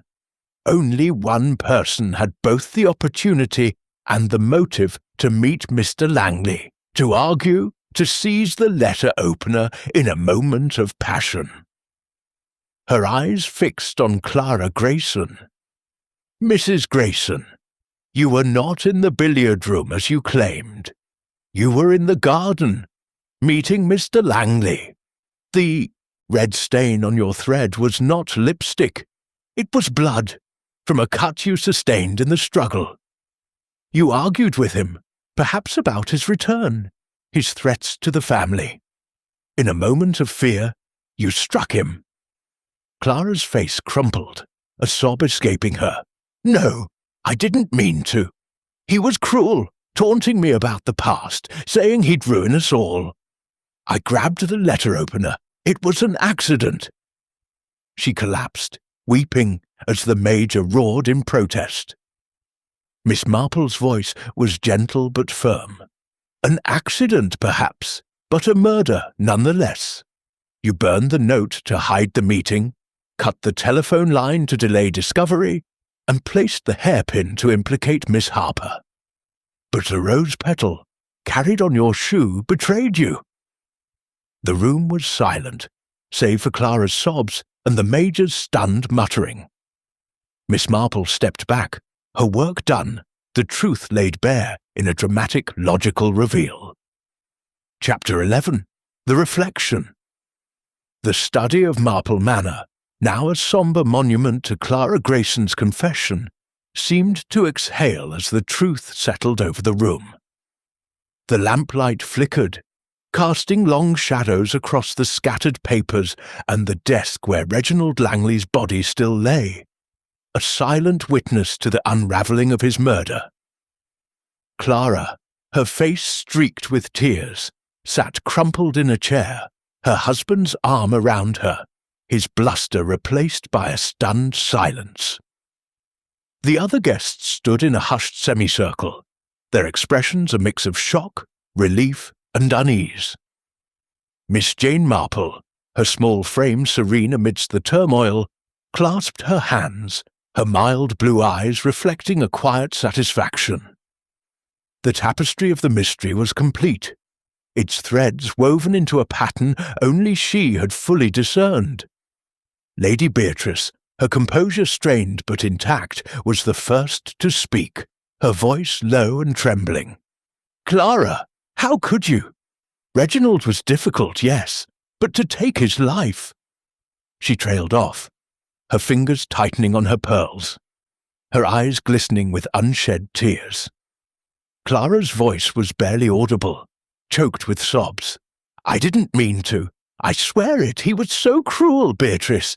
He said he'd ruin us, expose everything, our past, the family secrets. I only wanted to stop him, to make him leave. The letter opener. It was there, and I just—" She buried her face in her hands, her body shaking.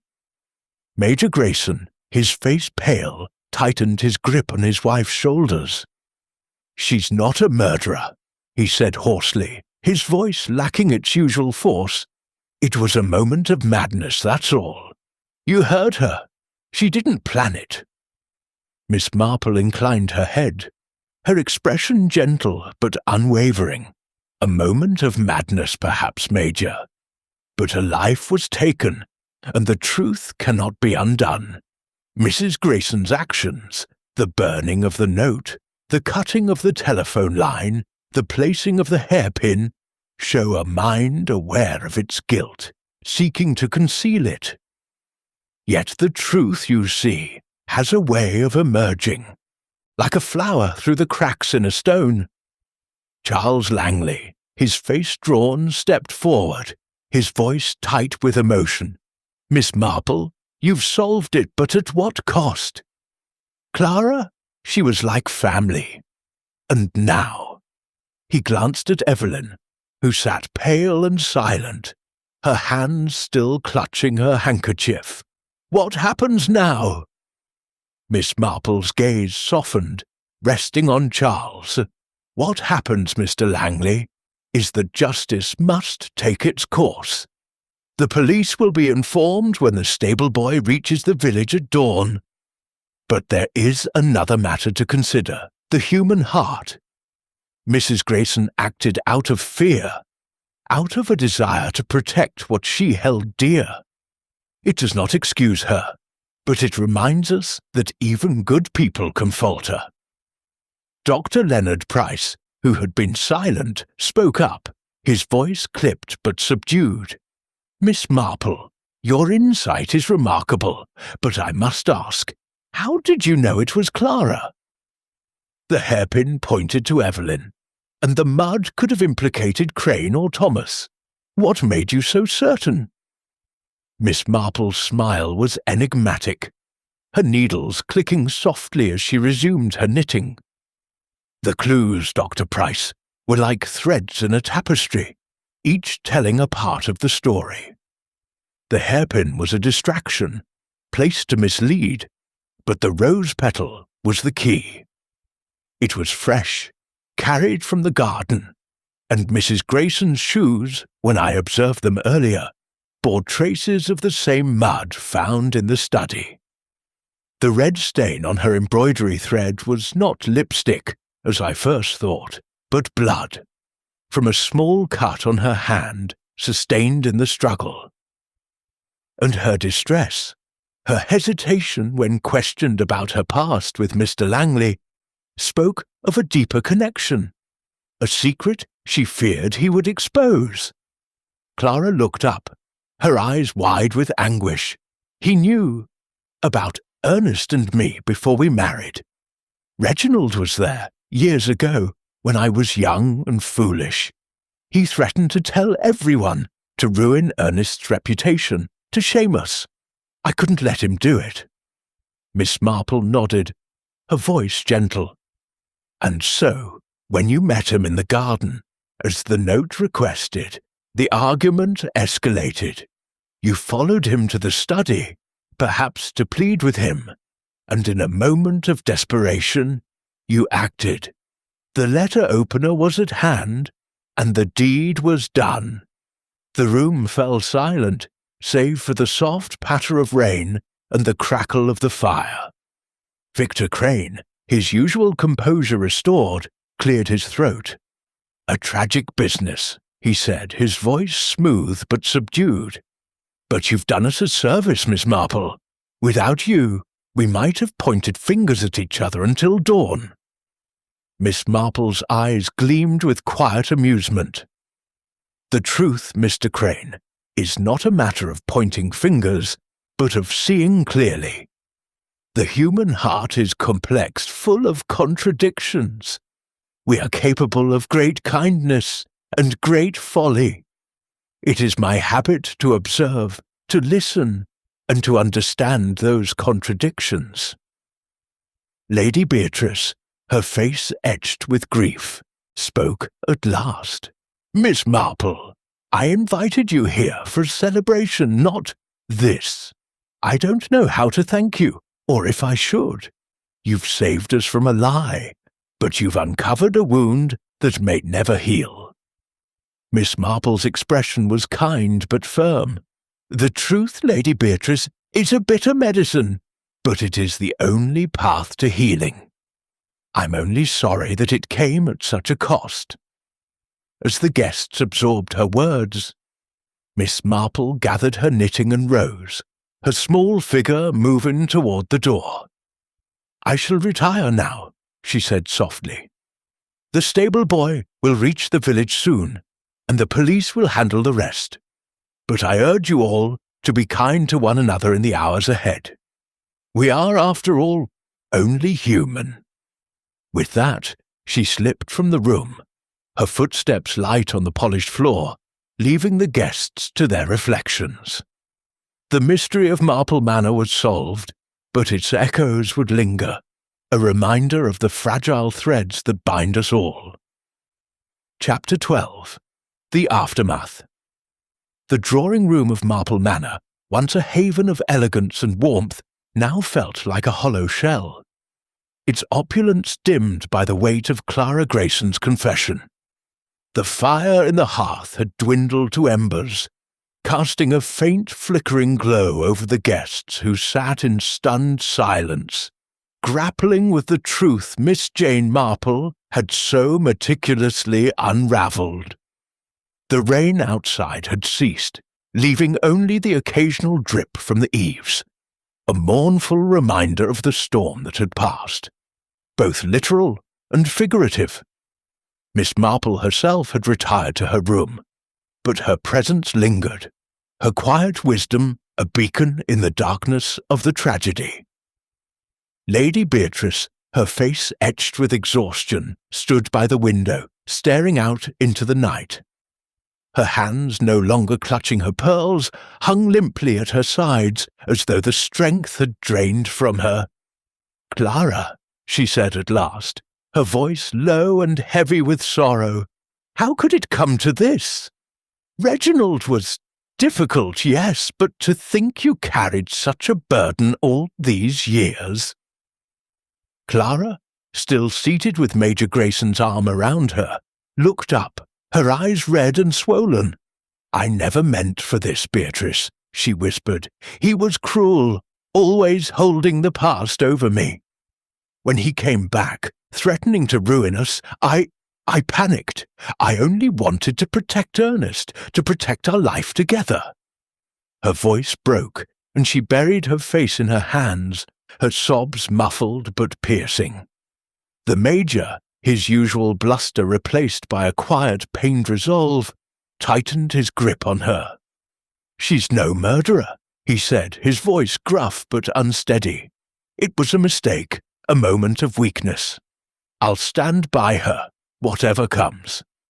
Charles Langley, standing by the fireplace, ran a hand through his hair, his face a mask of conflicting emotions. "Aunt Beatrice, what happens now? The police will come, and Clara, she'll be taken away. And the estate, Reginald's claims, the codicil, what does it all mean for us?" Lady Beatrice turned from the window, her expression weary but resolute. "The estate will be sorted in time, Charles. Reginald's claims were his last attempt to control us, even from beyond the grave. But we'll face it together, as a family." Her voice softened, and she glanced at Evelyn, who sat pale and silent, her hands clasped tightly in her lap. "And you, Evelyn, you've been caught in this storm too. I'm sorry for it." Evelyn managed a weak smile, her voice barely above a whisper. "I just want this to be over, Lady Beatrice. I thought Charles might have been involved when I heard about the letter. I was wrong to doubt him." She reached for Charles's hand, and he took it, his expression softening. Victor Crane, who had been uncharacteristically quiet, spoke up, his voice smooth but tinged with unease. "A tragic affair, to be sure, but Miss Marple's clarity has spared us further confusion. I'll need to review the estate documents, Lady Beatrice, to ensure Reginald's claims are properly addressed. My work here, it seems, is far from done." Lady Beatrice's eyes narrowed slightly, but she nodded. "Very well, Mr. Crane, but let us be clear. There will be no more secrets. The truth, as Miss Marple has shown us, is the only way forward." Dr. Leonard Price, standing by the door, cleared his throat, his thin lips pursed. "I must commend Miss Marple," he said, his voice measured. "Her insight was extraordinary. But I can't help but wonder if we could have avoided this pain had we been more open with one another from the start." Miss Margaret Price, her sharp gaze softened by the night's events, nodded. "For once, Leonard, I agree with you. Secrets breed suspicion, and suspicion breeds tragedy. Clara's fear drove her to this, but we all played a part, hiding our own truths. The room fell silent, each guest reflecting on their role in the web of deceit that had led to Reginald's death. The weight of their collective silence was broken by the sound of footsteps in the hall, and Thomas the footman appeared, his face pale but composed. "Ma'am," he said to Lady Beatrice, "the stable boy has left for the village. He'll reach the police by dawn. I've secured the study, as you asked." Lady Beatrice nodded, her voice steady. "Thank you, Thomas. You've been a great help tonight." Miss Marple, though absent, seemed to linger in the room, her influence felt in the clarity that now bound the guests together. Her methodical unravelling of the clues, the rose petal, the hairpin, the mud, the singed note, had not only exposed Clara's guilt, but illuminated fragility of human connections, the secrets that fester in silence.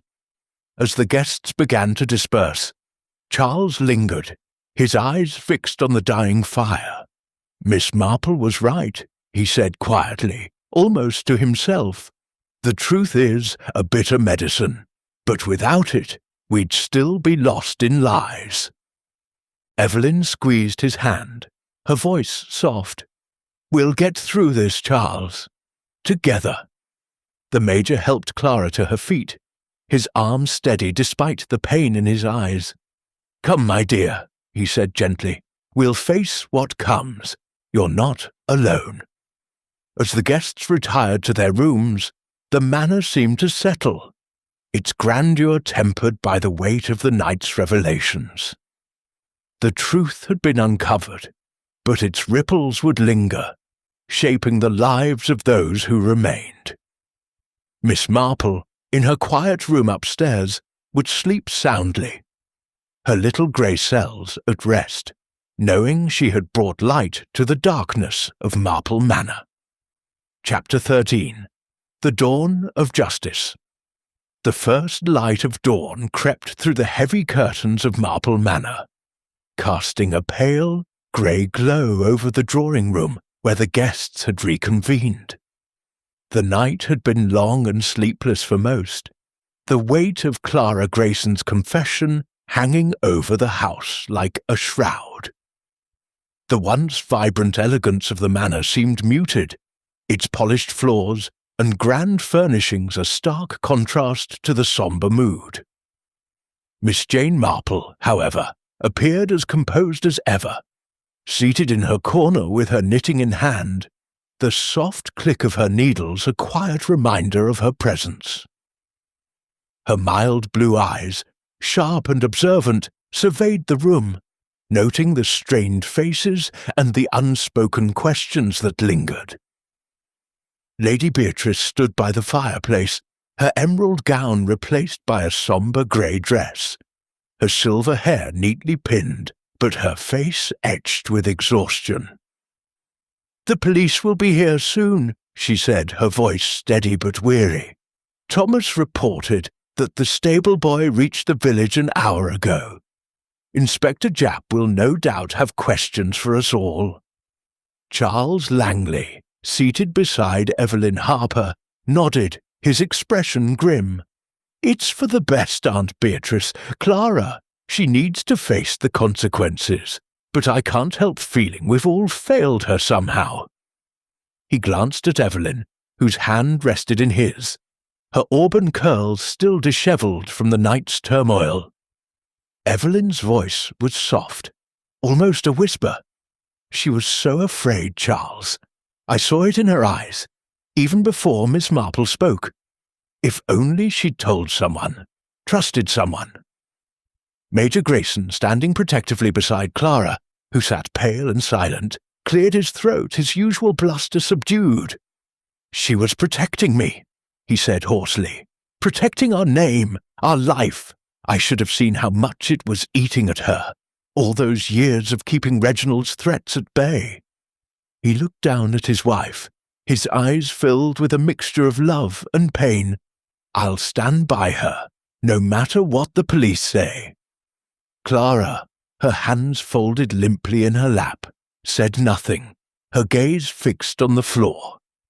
The red-stained embroidery thread, now tucked away in Miss Marple's reticule as evidence, no longer marred her hands, but the weight of her actions was evident in her slumped shoulders. Miss Marple set her knitting aside, her voice gentle but clear. Mrs. Grayson's actions were born of fear, Major, but they were not without reason. Mr. Langley's return stirred old wounds, and his threats to expose the past pushed her to a desperate act. It is a tragedy, but it reminds us that secrets, when left to fester, can lead to ruin. Dr. Leonard Price, standing near the window, turned to face the room, his thin lips pursed. "Miss Marple, your clarity has been humbling, but I must ask, were there no other possibilities? The clues pointed in so many directions. Evelyn's hairpin, Crane's mud-stained shoes, Charles's letter. How did you know it was Clara beyond doubt?" Miss Marple's smile was serene, her eyes gleaming with quiet wisdom. "The clues, Dr. Price, were like threads in a tapestry, each one telling a part of the story. The hairpin was a deliberate misdirection, placed to implicate Miss Harper. The mud on Mr. Crane's shoes and Thomas's cuff suggested they had been near the rose beds, but it was Mrs. Grayson's shoes, unnoticed by most, that carried the same mud into the study. The red stain on her thread was not lipstick, but blood, from a cut sustained in the struggle, which I observed on her hand. And her distress, her hesitation when questioned about her past with Mr. Langley, revealed a motive rooted in fear of exposure. Victor Crane, who had been unusually subdued, spoke up, his voice smooth but tinged with respect. "You've a remarkable mind, Miss Marple. I confess, I thought you were chasing shadows with your talk of rose petals and hairpins, but you saw what we could not." Miss Marple inclined her head, her expression modest. "I merely observe, Mr. Crane. People, you see, are not so different from the villagers of St. Mary Mead. Their fears, their secrets, their desires, they leave traces, like footprints in the snow. It is only a matter of following them." Miss Margaret Price, her sharp gaze softened by the morning's light, nodded. "You've done us a service, Miss Marple, though it's a painful one. Clara's guilt is clear, but I can't help wondering what drove Reginald to come back after all these years. Was it truly just the estate, or was there more?" Miss Marple's eyes flickered with quiet understanding. "A perceptive question, Miss Price. Mr. Langley's return was indeed about the estate, but it was also about power. Over his sister, over the family's legacy. His notebook, with its cryptic entries, suggests he was gathering leverage, perhaps to force Lady Beatrice's hand. But in doing so, he stirred a past that Mrs. Grayson could not bear to see exposed." The sound of hooves on the gravel drive interrupted the conversation, and Thomas appeared at the door, his face flushed.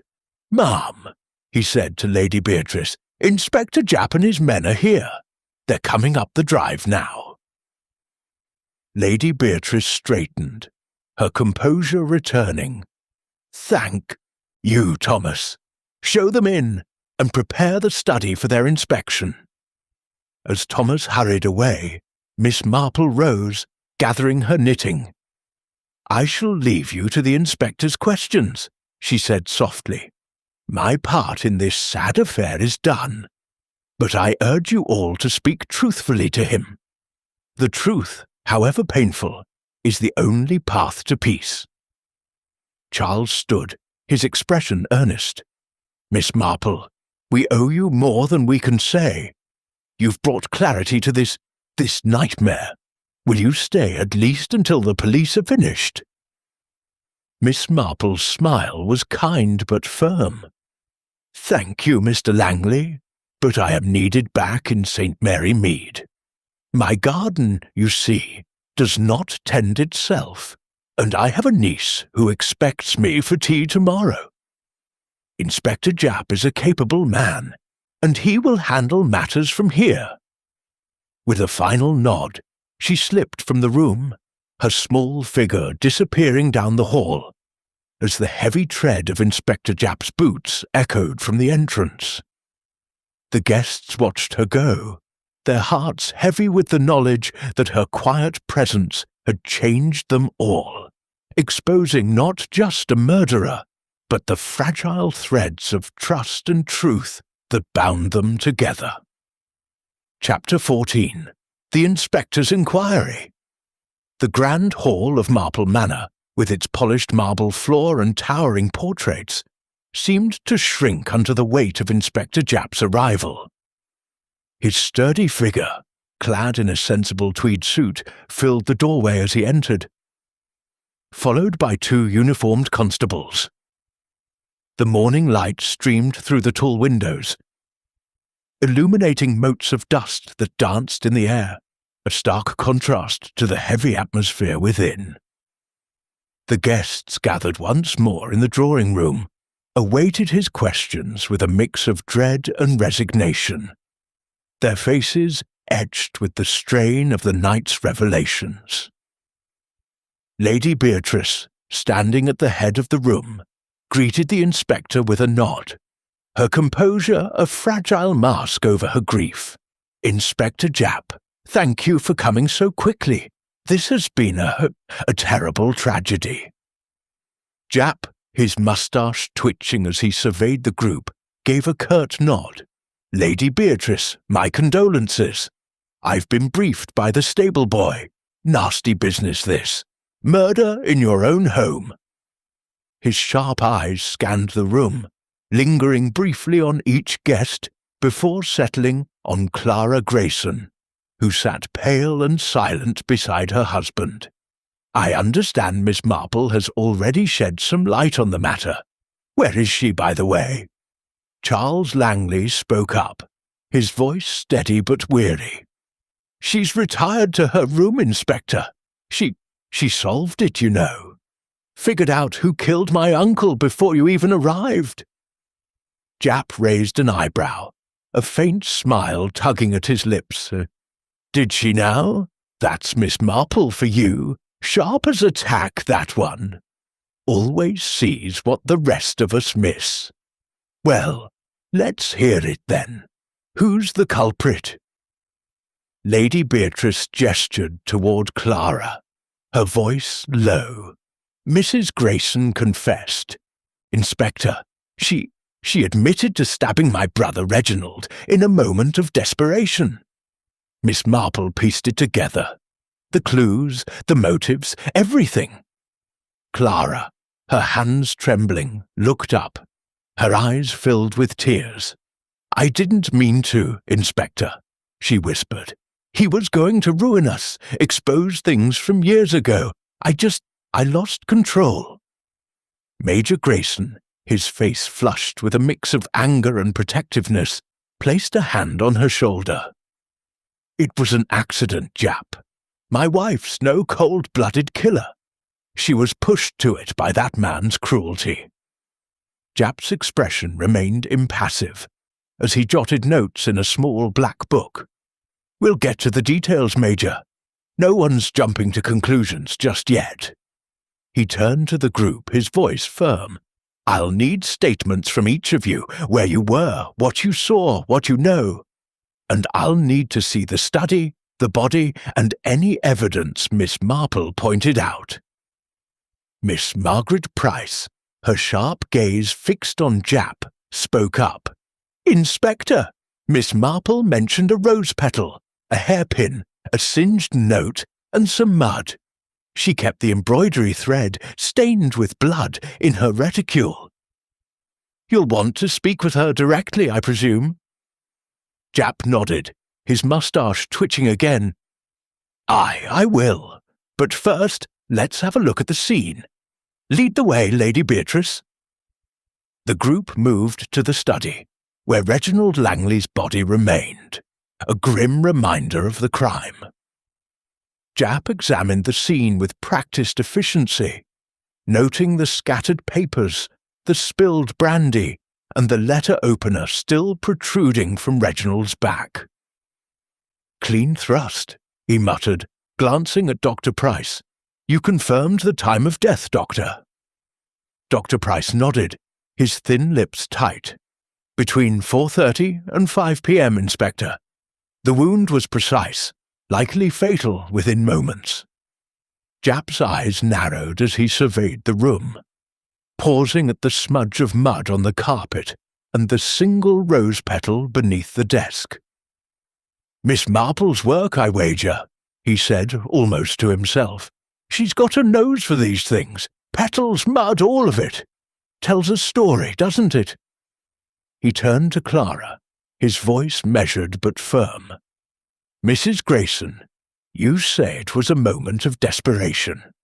Walk me through it. Where were you when you met Mr. Langley, and how did it come to this?" Clara's voice trembled as she recounted the events, her words wholesome but honest. "I met him in the garden, near the rose beds, at 4:30, as his note asked. He taunted me, said he'd tell everyone about my past, ruin Ernest's reputation. I followed him to the study, begging him to stop. He laughed, turned away, and I saw the letter opener on the desk. I didn't think, I just grabbed it."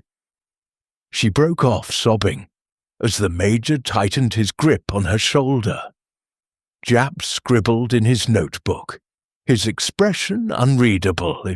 And the note, the hairpin, the telephone line. Clara's voice was barely audible. "I burned the note in the garden, tried to hide it. The hairpin, I took it from Evelyn's shawl earlier that day, left it to confuse things. The telephone line, I cut it to buy time, to think I was so scared." Japp nodded, his eyes flicking to the other guests. Anyone else have anything to add?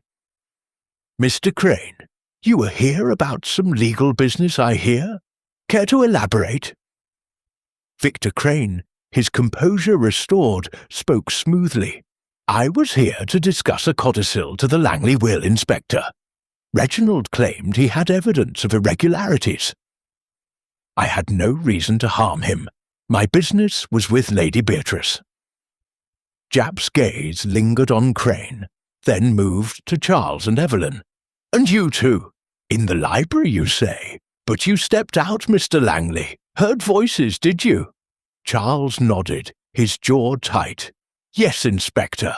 On the terrace, around 4:30. I heard voices near the rose beds, but I couldn't make them out. I swear I didn't go near the study." Evelyn, her voice soft, added, "I was with him, except for those few minutes. I thought he might have been involved, but I was wrong." Japp grunted, his pen pausing. "Sounds like Miss Marple's already done most of my work. I'll need to speak with her, confirm the details. Where's she staying?" Lady Beatrice gestured toward the hall. "Upstairs, in the guest wing. I'll have Thomas fetch her." As Thomas hurried off, Japp turned back to the group. "No one leaves this house until I've got full statements. This is a murder inquiry, and I'll get to the bottom of it, Miss Marple or no." His tone was gruff, but there was a glint of respect in his eyes as he mentioned her name. The guests nodded, their faces a mix of relief and apprehension. The truth was out, but the shadow of Clara's guilt and the secrets that had driven her to it would linger long after Inspector Japp's departure. Marple Manor, once a place of celebration, was now a stage for justice, its story etched in the quiet brilliance of Miss Marple's little grey cells. Chapter 15. The Quiet Departure. The morning sun had fully risen over Marple Manor, its golden rays filtering through the tall windows of the grand hall, casting long, warm patterns across the marble floor. The oppressive weight of the previous night had lifted slightly, replaced by a sombre clarity, as Inspector Japp and his constables concluded their initial inquiries. The guests, weary from the ordeal, remained in the drawing room, their voices subdued as they answered Japp's questions.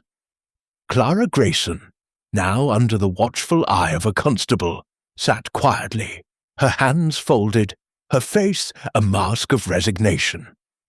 Miss Jane Marple, summoned from her room, stood at the edge of the room, her small figure unassuming yet radiating a quiet authority, her knitting bag tucked under her arm. Inspector Japp, his notebook filled with meticulous scrawls, approached Miss Marple with a respectful nod, his moustache twitching. "Miss Marple," he said, his voice gruff but warm, "you've done it again. Saved me hours of work, I'd wager. Your account of the clues, the petal, the hairpin, the mud, that blasted embroidery thread, it's all spot on. Mrs. Grayson's confessed, and the evidence backs it up. Care to walk me through it one last time, for the record?" Miss Marple's mild blue eyes twinkled with a hint of amusement. "Of course, Inspector," she said, her voice soft but precise. "It was a matter of observing the details, you see. The rose petal, fresh from the garden, suggested someone had been near the rose beds where the singed note was found. The hairpin, deliberately placed, pointed to Miss Harper, but it was too convenient, a red herring. The mud on Mrs. Grayson's shoes, unnoticed by most, matched the smudge in the study, and the red stain on her embroidery thread, blood, not lipstick from a cut sustained in the struggle, confirmed her presence at the scene." Japp nodded, jotting a final note. "And the motive? Her fear of Langley exposing her past?" "Precisely," Miss Marple said. "Mrs. Grayson's connection to Mr. Langley, from years ago, was a wound that never healed. His threats to reveal it, to ruin her husband's reputation, drove her to desperation. The letter opener, a weapon of opportunity, and the cut telephone line to delay discovery were acts of panic, not premeditation." Lady Beatrice, standing nearby, listened with a heavy heart, her grey dress a stark contrast to the vibrant hostess of the previous day. "Miss Marple," she said, her voice low, "your insight has brought us truth, but at such a cost. Clara was my friend, and Reginald, despite everything, he was my brother. How do we move forward from this?" Miss Marple's gaze softened, her tone gentle. "You move forward, Lady Beatrice, by facing the truth, however painful. Secrets, when buried, fester like weeds in a garden. You and your family must tend to what remains. Honesty, compassion, and time will heal the wounds." Charles Langley, holding Evelyn's hand, stepped forward, his face etched with gratitude. "Miss Marple, we owe you everything. Without you, we'd still be lost in suspicion, tearing each other apart. Will you stay, at least for a day, to help us through this?" Miss Marple shook her head, her smile kind but firm. "Thank you, Mr. Langley, but my work here is done. My garden in St. Mary Mead awaits, and I have a niece expecting me for tea. Inspector Japp has matters well in hand, and you have each other to lean on." Evelyn, her eyes still red from the night's tears, spoke softly. "You saw what we couldn't, Miss Marple.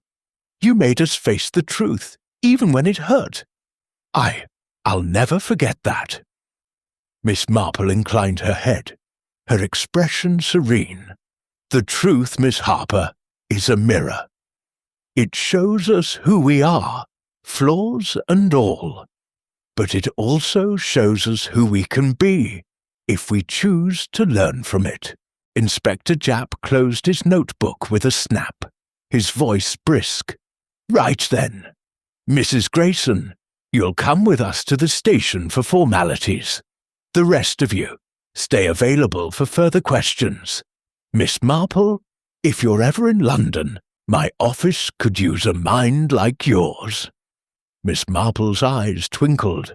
"You are too kind, Inspector, but I am quite content in St. Mary Mead. The village, you see, has its own mysteries, though they are seldom so dramatic." With that, she gathered her knitting bag and moved toward the door, her steps light but purposeful. The guests watched her go, their faces a mix of awe and gratitude. Victor Crane, his usual smooth demeanor tempered by respect, offered a slight bow. "A remarkable woman," he murmured to Dr. Price, who nodded in agreement. As Miss Marple stepped into the hall, the manor seemed to exhale, its grandeur restored but forever changed by the tragedy it had witnessed. She paused at the threshold, glancing back at the drawing room, where the guests were beginning to speak in hushed tones, their voices tinged with the first stirrings of healing. The mystery of Marple Manor was solved, its secrets laid bare, and Miss Marple, with her little grey cells and quiet wisdom, slipped away as unobtrusively as she had arrived, leaving behind a legacy of truth. Outside, the morning air was fresh, the gardens glistening with dew. Miss Marple adjusted her shawl, her mind already turning to the roses awaiting her in St. Mary Mead. The world she knew was full of puzzles, but for now, this one was complete, its threads woven into a tapestry of justice and understanding.